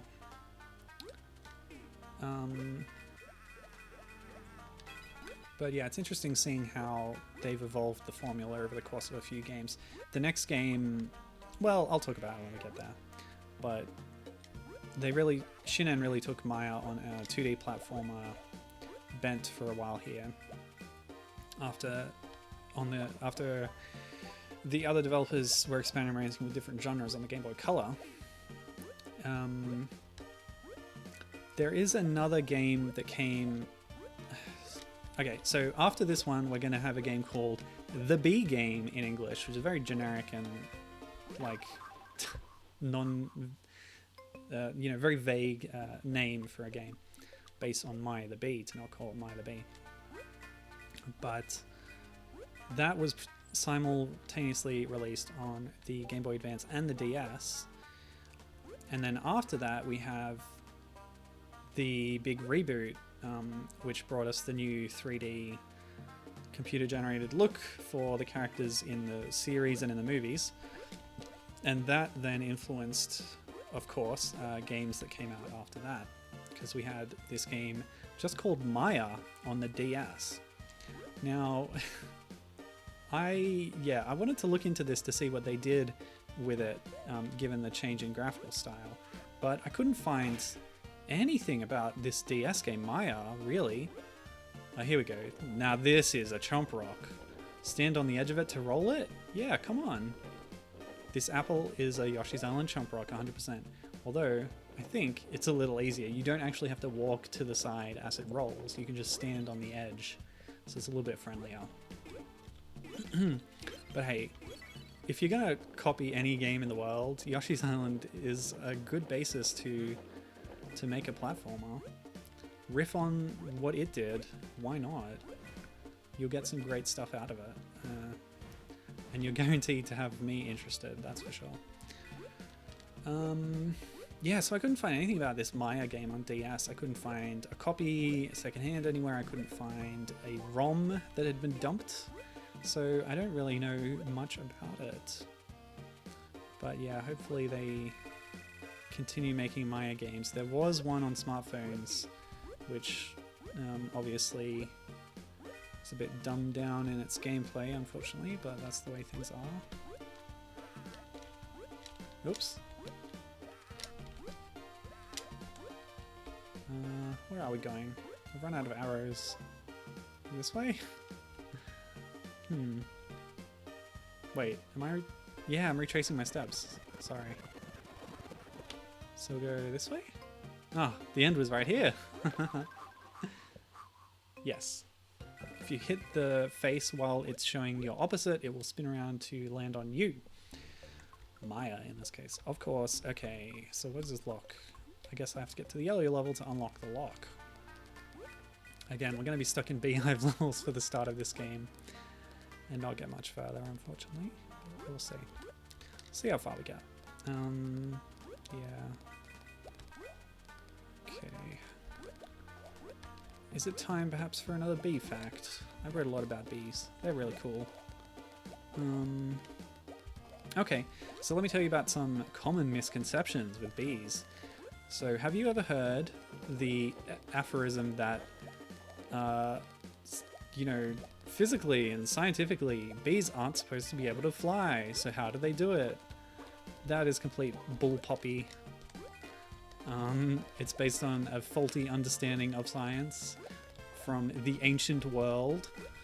Okay, not faulty, just incomplete, and based on fixed wing flight models. So bees don't fly the same way that most birds do.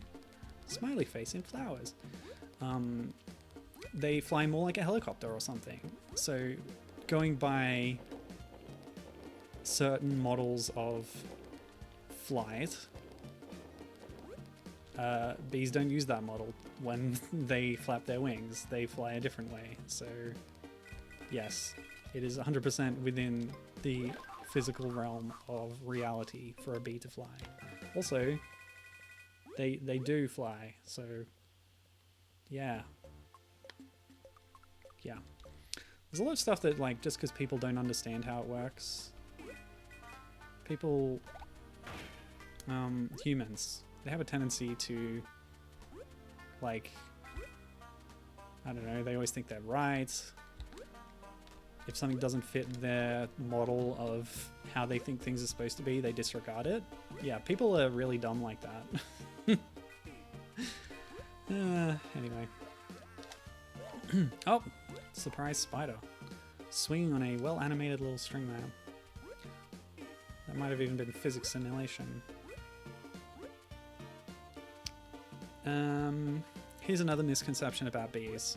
You know how if a bee stings you, the bee is guaranteed to die? Well, that's not a universal constant. So often if a bee stings a mammal that's a fair bit larger than it, it will unfortunately result in the bee's demise. This is because bee stings are barbed in order to do more damage. This is Yoshi's Island. Look at this. A key following me around. Come on, people. Shinen Multimedia, look at me in the eye and tell me that you're not heavily inspired by Yoshi's Island, because if you tell me you are, I will say, yeah, good choice. Yep, you picked well. Yes. So bees can sting other things that are more around their size without dying, but because human skin and other mammals' skin is quite thick, the barbs on their sting get stuck. Oh, this key's got to be used for something, right? I guess I'll go explore that other path.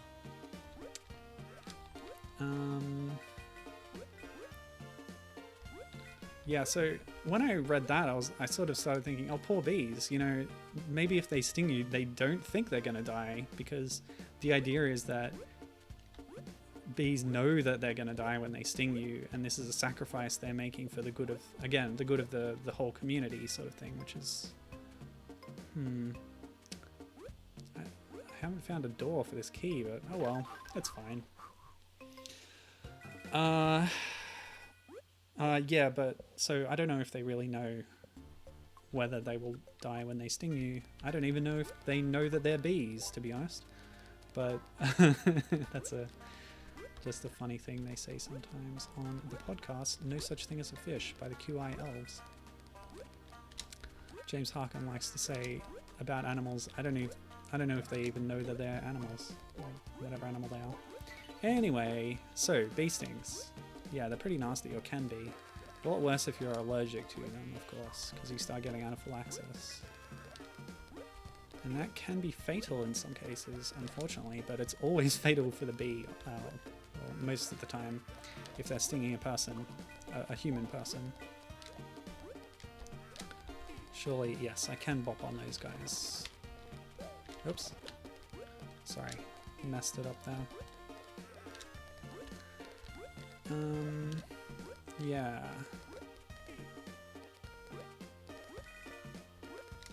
So that's something that I had to be taught, was that the only reason that bees perish when stinging people is because of the thickness of our skin, and that's not always the case. What else?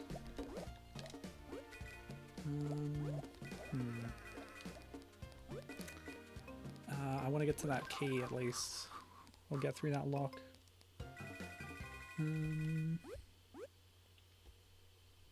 Okay. I want to read you a little sentence that I found on... Whoa, what the heck? What's this? Okay, this is really strange. So a lot of stuff here is in sprite pixel form, but the butterfly that I'm riding on, because my wings are apparently, I guess, underdeveloped and I can't fly myself for long periods of time like this, it's all completely pre-rendered graphics, which is neat, but kind of clashes with the other graphical style, a bit like that one plant type in Pinobee and Phoebee. Also, on that note, the water here actually does look really good. It's using some kind of 3D effect of the GBA to have this kind of warping reflection of the other sprites and also the ripples and stuff. Looks very cool. Well done, Shinan. I'm impressed. This is nice stuff. Of course, it is an auto-scroller and therefore kind of boring, but that's alright. Alright, so yeah, I was reading the Wikipedia article on Australian native bees. Cool. We've got our honeypot. And it contained this sentence: like all bees, native Australian bees are a type of specialized wasp that has evolved to vegetarianism. I thought that was a really funny way of putting it. So, oh, the key! That's maybe the key will let me go through this lock, because I finished the level with a key. Oh, I hit B and I left. I guess it didn't work, or I need to go there straight away. Oh, I'm so curious what was behind that lock. Some kind of secret level, perhaps? Oh well.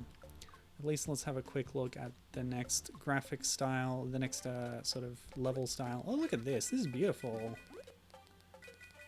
Very charming. Oh, I love it. And of course everything is on tiny bug scale. Very cute. Oh, it's a Goonie! It's literally a Goonie from Yoshi's Island, come on. Riding on the back of a bird. That is sick. Oh, this game is cool. I don't know which one I like better now. Maybe this one. It's got some little improvements to it and stuff.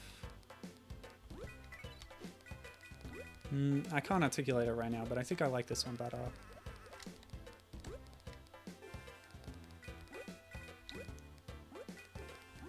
It feels a bit nicer. Maybe because it doesn't grade you at the end of the level. It seems a bit more naturalistic, perhaps. Yeah, less artificiality in the game design.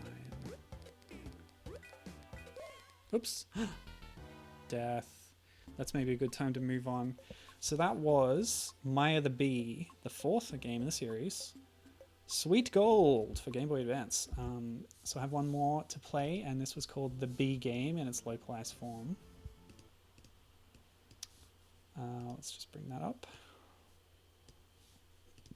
So Shinan did not take charge on this one. Oh yes. GBA health screen. This is 2007. And as I said, released on... Wait, what was that? Independent Arts, that's one of the developers. Yeah, released on GBA and DS at the same time. Yeah, I've gone through all my other notes, so we'll finish with this. Why does Maya look so different on this screen? That's weird. Maybe that's her original anime design and they did a slight redesign for the games or something. Friends. We saw some of those faces in the matching game. Oops.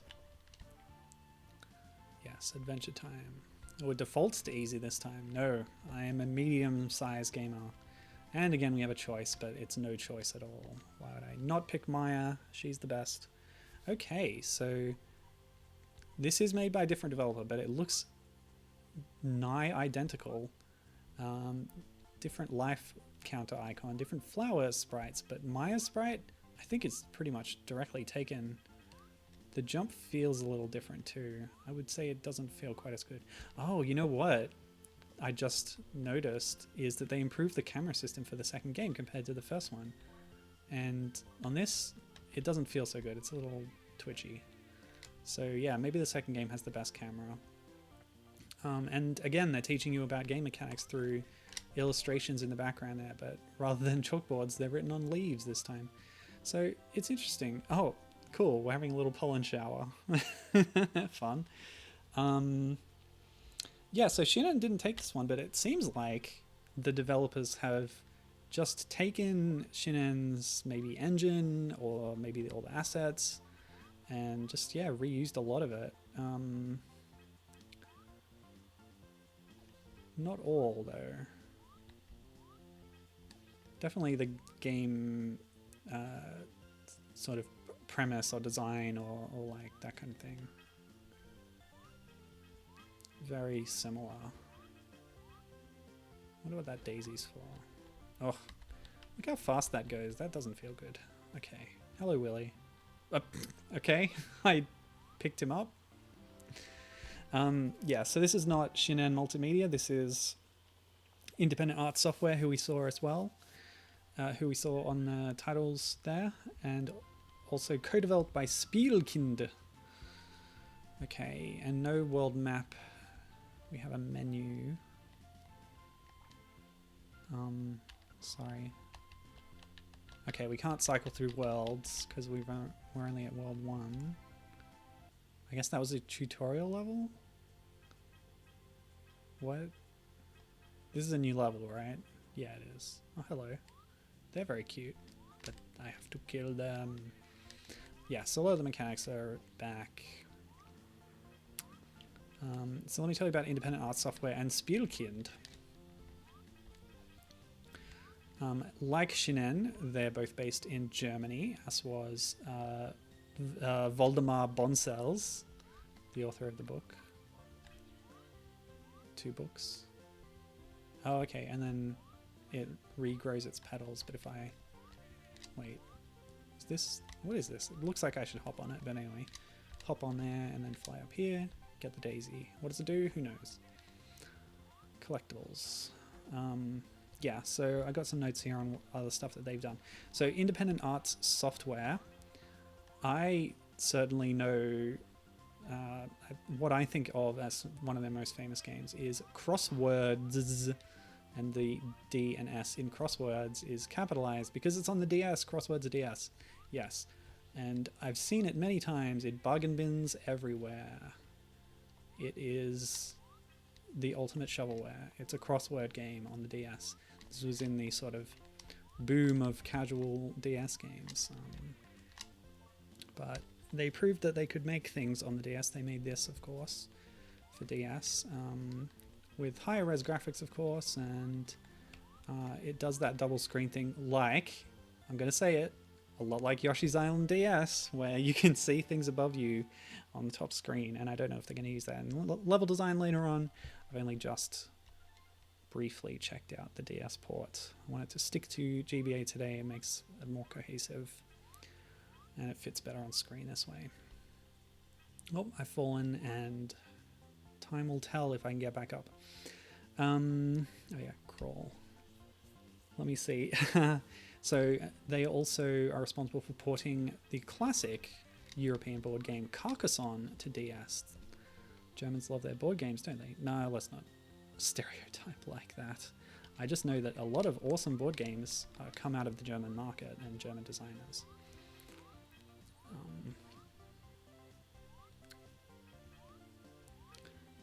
Yeah, so Carcassonne DS, another notable, for different reasons, title that I saw on their list of games developed was Crazy Frog Racing. That's right, the only racing video game based on a ringtone. You remember Crazy Frog. You were around in the 2000s.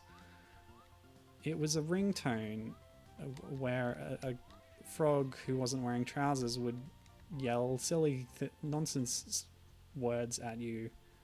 And it was funny at the time. But it was so successful. It was used in commercials all over the place.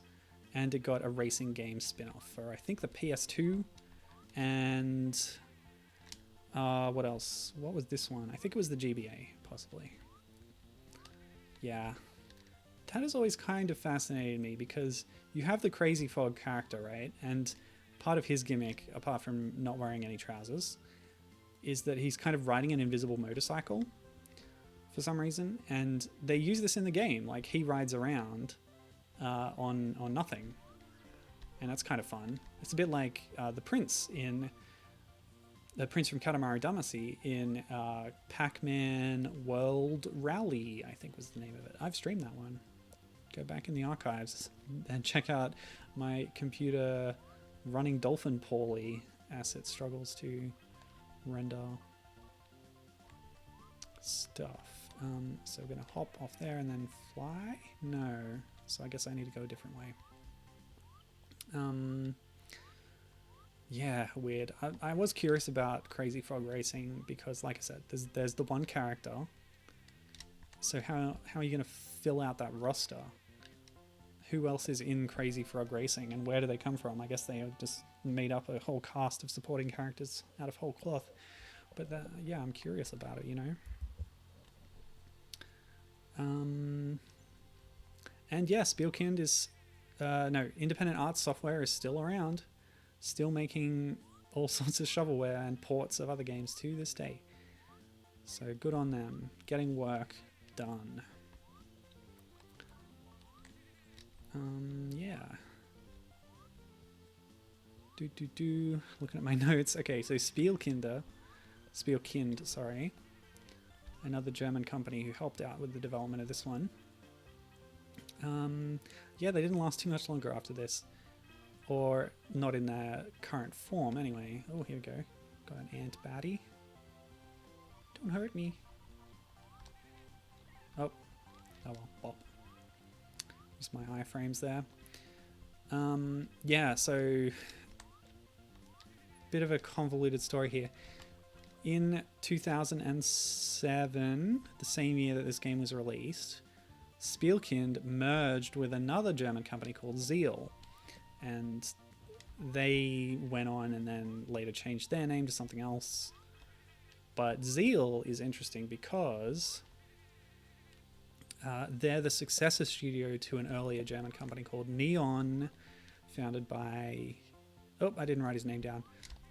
No, I don't remember it either. So Neon has been featured on the stream before because on top of creating the second Maya the Bee game, the one that's an isometric adventure, so sort of came full circle there in a way, although there's no staff that worked on both that Game Boy Color game and this game because I guess they hadn't merged yet, or, you know, different people in the different projects. But on top of that, and on top of also creating Legend of K, which in more recent years has got a HD re-release, that kind of reminds me of Star Fox Adventure in that it's a kind of combat adventure game starring furry anthropomorphic animals.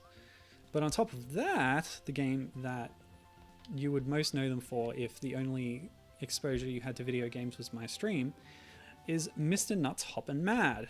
That's right, the Amiga game that started as Timek the Flying Squirrel, which Ocean requested they retool into a Mr. Nuts game. and they were porting it to the Mega Drive, but it was cancelled. But a mostly complete prototype exists online.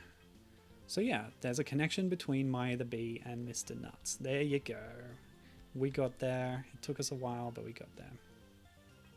It's not a direct connection though, because like I said, Spielkind merged with Zeal after the release of this game, as far as I can tell, or at least after development of this game. Yes. Cool stuff. Man, Mr. Nuts, that takes me back. When are we going to get another one of those? You know, I've still been looking for Zap on and off. Mostly off, but you know. One of the creators of Mr. Nuts, the squirrel mascot character from the SNES and Game Boy and stuff. They created another squirrel game, which, as sort of an exercise for themselves, it seems like, they ported to a bunch of different platforms and different languages, code languages and stuff. Oh, we actually, yeah, at 200 flowers your score resets. I guess that's when you get an extra life. And, yeah, so they made this game called Zap, starring a sci-fi squirrel, and one of its ports was to mobile phone, and apparently that got a release, Java phone, but I could never find it. And I emailed the guy who created it, or messaged him somehow and said, hey, can I have this game? Is it playable anywhere? Never heard back, unfortunately. Yeah. But if you want an idea of what Mr. Nuts HD might have looked like, go look at Philippe Desolier's website. He's got a mock-up. And you can check out the remake of Toki, the classic arcade game. Huh, you know, I just noticed that this game is actually much quieter than the other games I've just played, so I'll turn the volume up. You probably didn't miss much. It's just cheery little platform music, as you might expect. I gotta keep an eye on that volume bar. It's right there on my screen after all, that's why I keep it there. Anyway. Considering I'm the guy who sometimes forgets to change the video input over. Yeah. So, what's the time? You know, I think we should finish pretty soon. I've really enjoyed looking at these Maya the Bee games. They're meeting my expectations in how charming they are. They play well, and it's renewed my interest to track down that DS one. Oh, yeah, I've run out of honey. I abuse it too much, I think. And then you gotta look out for these flowers. You know, I never researched how exactly bees change pollen into honey. Oh no! You know, yeah, just rewind that quick. I guess they do it somehow, and Maya has the ability to do it on the fly. Literally. Yeah, okay. You know what, I'm almost done with this world 1, so I feel like I should do it the same courtesy I did with the other 2 Maya the Bee games so far and get to the end of this world. See what's up next in terms of the aesthetics. Gibbon agrees, it's very charming. Yeah. And I think, yeah, I've never heard of the cartoon. I guess it was a bit before my time, possibly, if it even aired in Australia. But I mostly know it from these games, and people in more recent times holding them up as a kind of little retro curiosity at this point. But yeah, I'm very impressed with these GBA games here. So yeah, I've had fun with these today. It's been an awesome little bee time. And if you have any bee facts, Gibbon, that you can drop in chat, you got a few minutes. Tell me your best bee fact, please, if you would. You don't have to. But I'm out of bee facts. I used up all mine.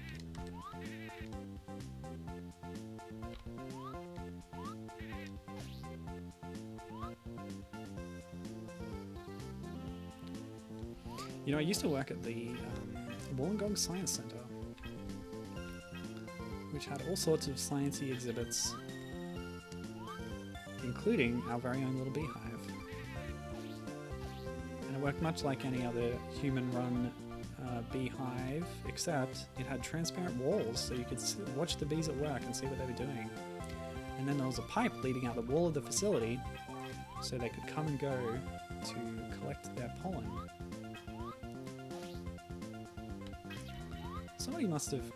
I don't know. Just thinking, who maintained that? Certainly wasn't me. My job was mostly cleaning things. Sometimes explaining. My official job title is explainer, because you go around, this is a job for students mostly, or volunteers. And if there's people who are looking at the exhibits and want to know more, you explain science things to them. Usually they don't want to hear from you.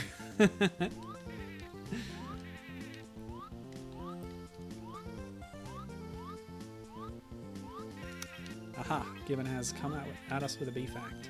Some bees will do a thing to scare off larger predators where they will cover the outside of the hive and flit their wings in sequence to make a psychedelic digital screen type effect.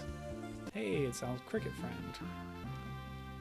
Found the hidden collectible in the form of a friend. That's cool. Yeah, wow, that is intense, Gibbon. They actually create a visual effect by flapping their wings in sequence. That is amazing. I need to watch this video that you've linked. Yeah, so basically the bees are making their own little TV screen. You know how at like a sports game, people in the audience can hold up placards and they form part of an image, and if a bunch of people are holding them up next to each other, they can make a large image by combining all the small images, right? This makes sense. Well, the bees kind of do it like that, except there's also the, I guess, the added kind of, the sort of strobing effect from their wings that contributes to the look of this image. That's very fascinating, and I need to watch this video. I'm going to do that right now. Oh, actually, this should come up on screen, right? Hold on a second. Oh, how do I... Ugh. No, what? What? Okay, that was weird. I went to full screen mode and then I couldn't leave full screen mode. Anyway. Alright. Okay, you ready? I'm gonna put this up on stream. We're gonna watch the bees do this thing. Let's go. Whoa! Whoa! That's intense. They're essentially doing a Mexican wave, which is another thing you do at sporting events. Oh, I guess North Americans don't like calling it the Mexican wave, they just call it the wave now because of cultural sensitivity, which is fair enough. That's amazing. Very cool. Thank you, Gibbon. Oh, did I move? Yeah, I got it back. Yeah. Okay. Cool. Man, these are incredible. Oh, you've never heard it called the Mexican wave? That's all we call it over here. Interesting. I wonder how... I should ask our Mexican friends what they think about that. Anyway.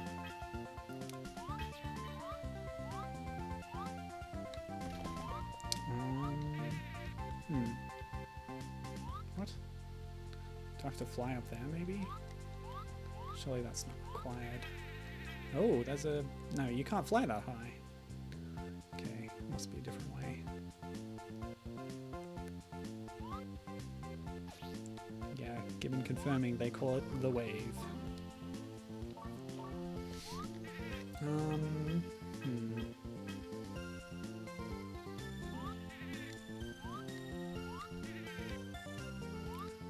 Yeah, and you know how you have an expression, a game of telephone? We call that Chinese whispers.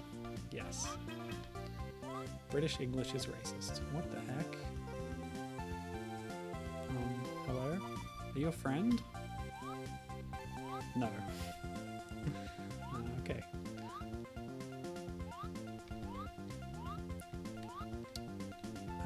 I don't know where to go. I need more arrows. Also, I need more honey. Definitely been here. Okay. I really wanted to advance a bit. Don't make me stop. A mole cricket. Yeah. Probably is a mole cricket. Damn, those things were the bane of my existence in Animal Crossing. Trying to catch one. They're very elusive. You gotta wander around until you hear them chirping, and then you dig until you dig them up, and then you have to catch them. Where do I go?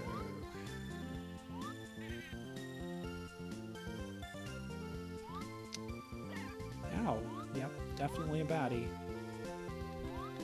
I don't get it. Why is there a dead end? Alright, let me... How high can I fly? I guess it's worth trying. Save state there. I wonder.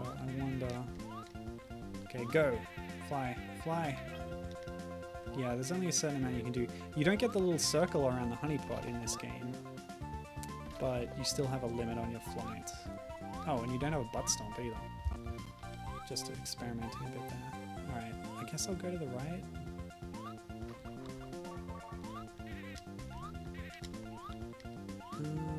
No. Man.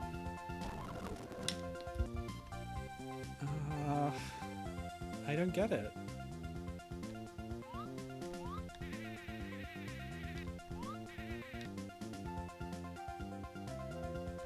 Don't make me stop here. Well, that was a weird jump. Maybe that's just a side branch. And I have to go this way. There's nothing here. Have I been here before? Ah, second guessing.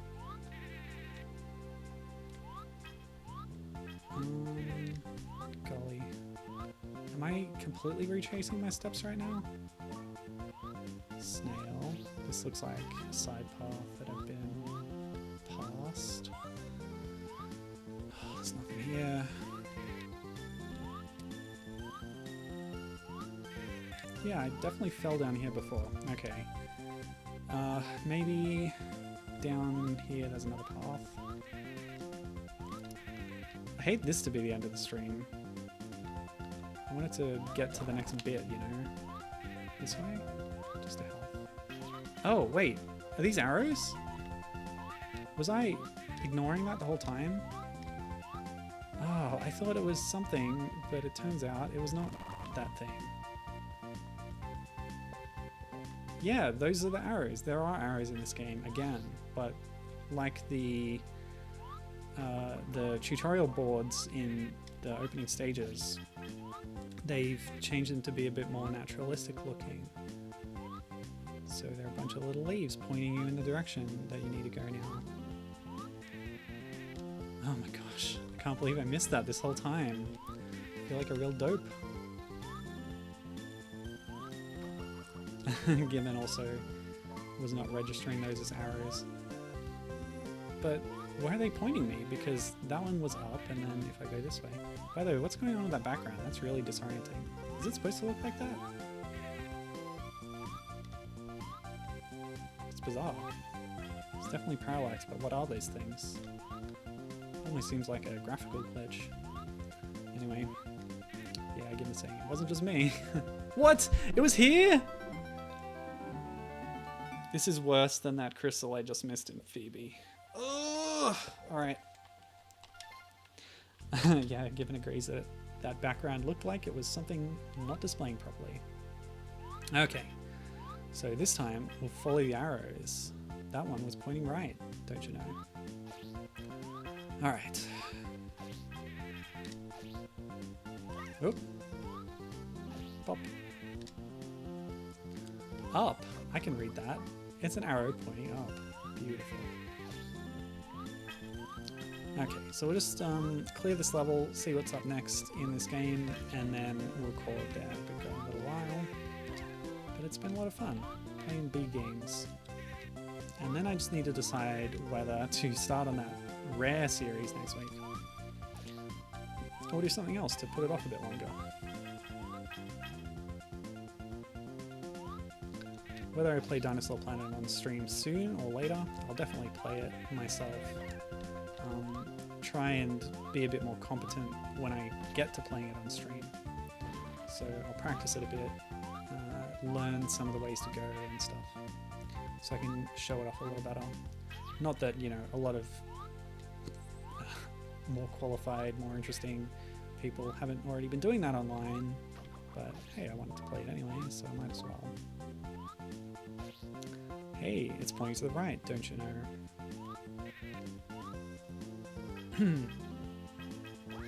Ring.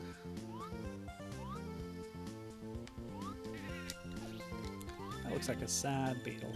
Oh wow. Ow.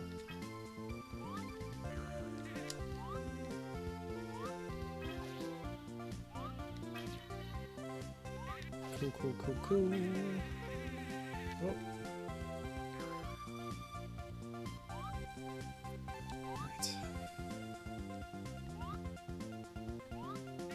Since this is the last level of this set, I thought it might be a bit more climactic. Maybe a butterfly-based auto-scroller or a boss fight. Whoopsie. Just ran out of money at the wrong spot, didn't we? Maybe I can just make the jump. I did! Lovely.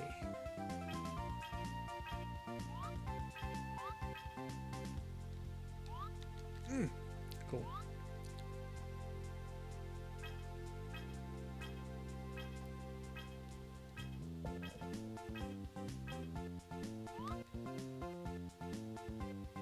Maya is so adorable. Very nice.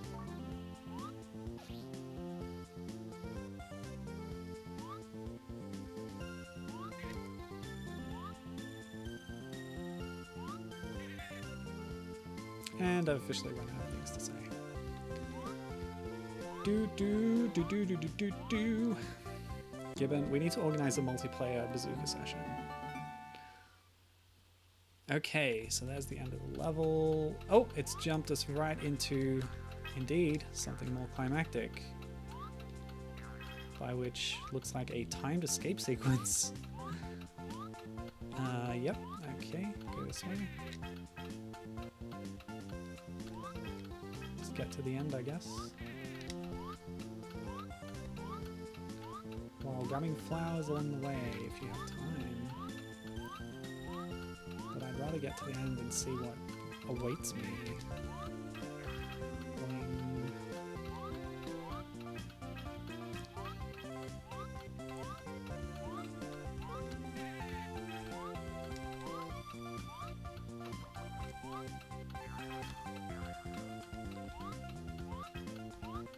Okay. Oh no. Here it is. 6 seconds on the clock.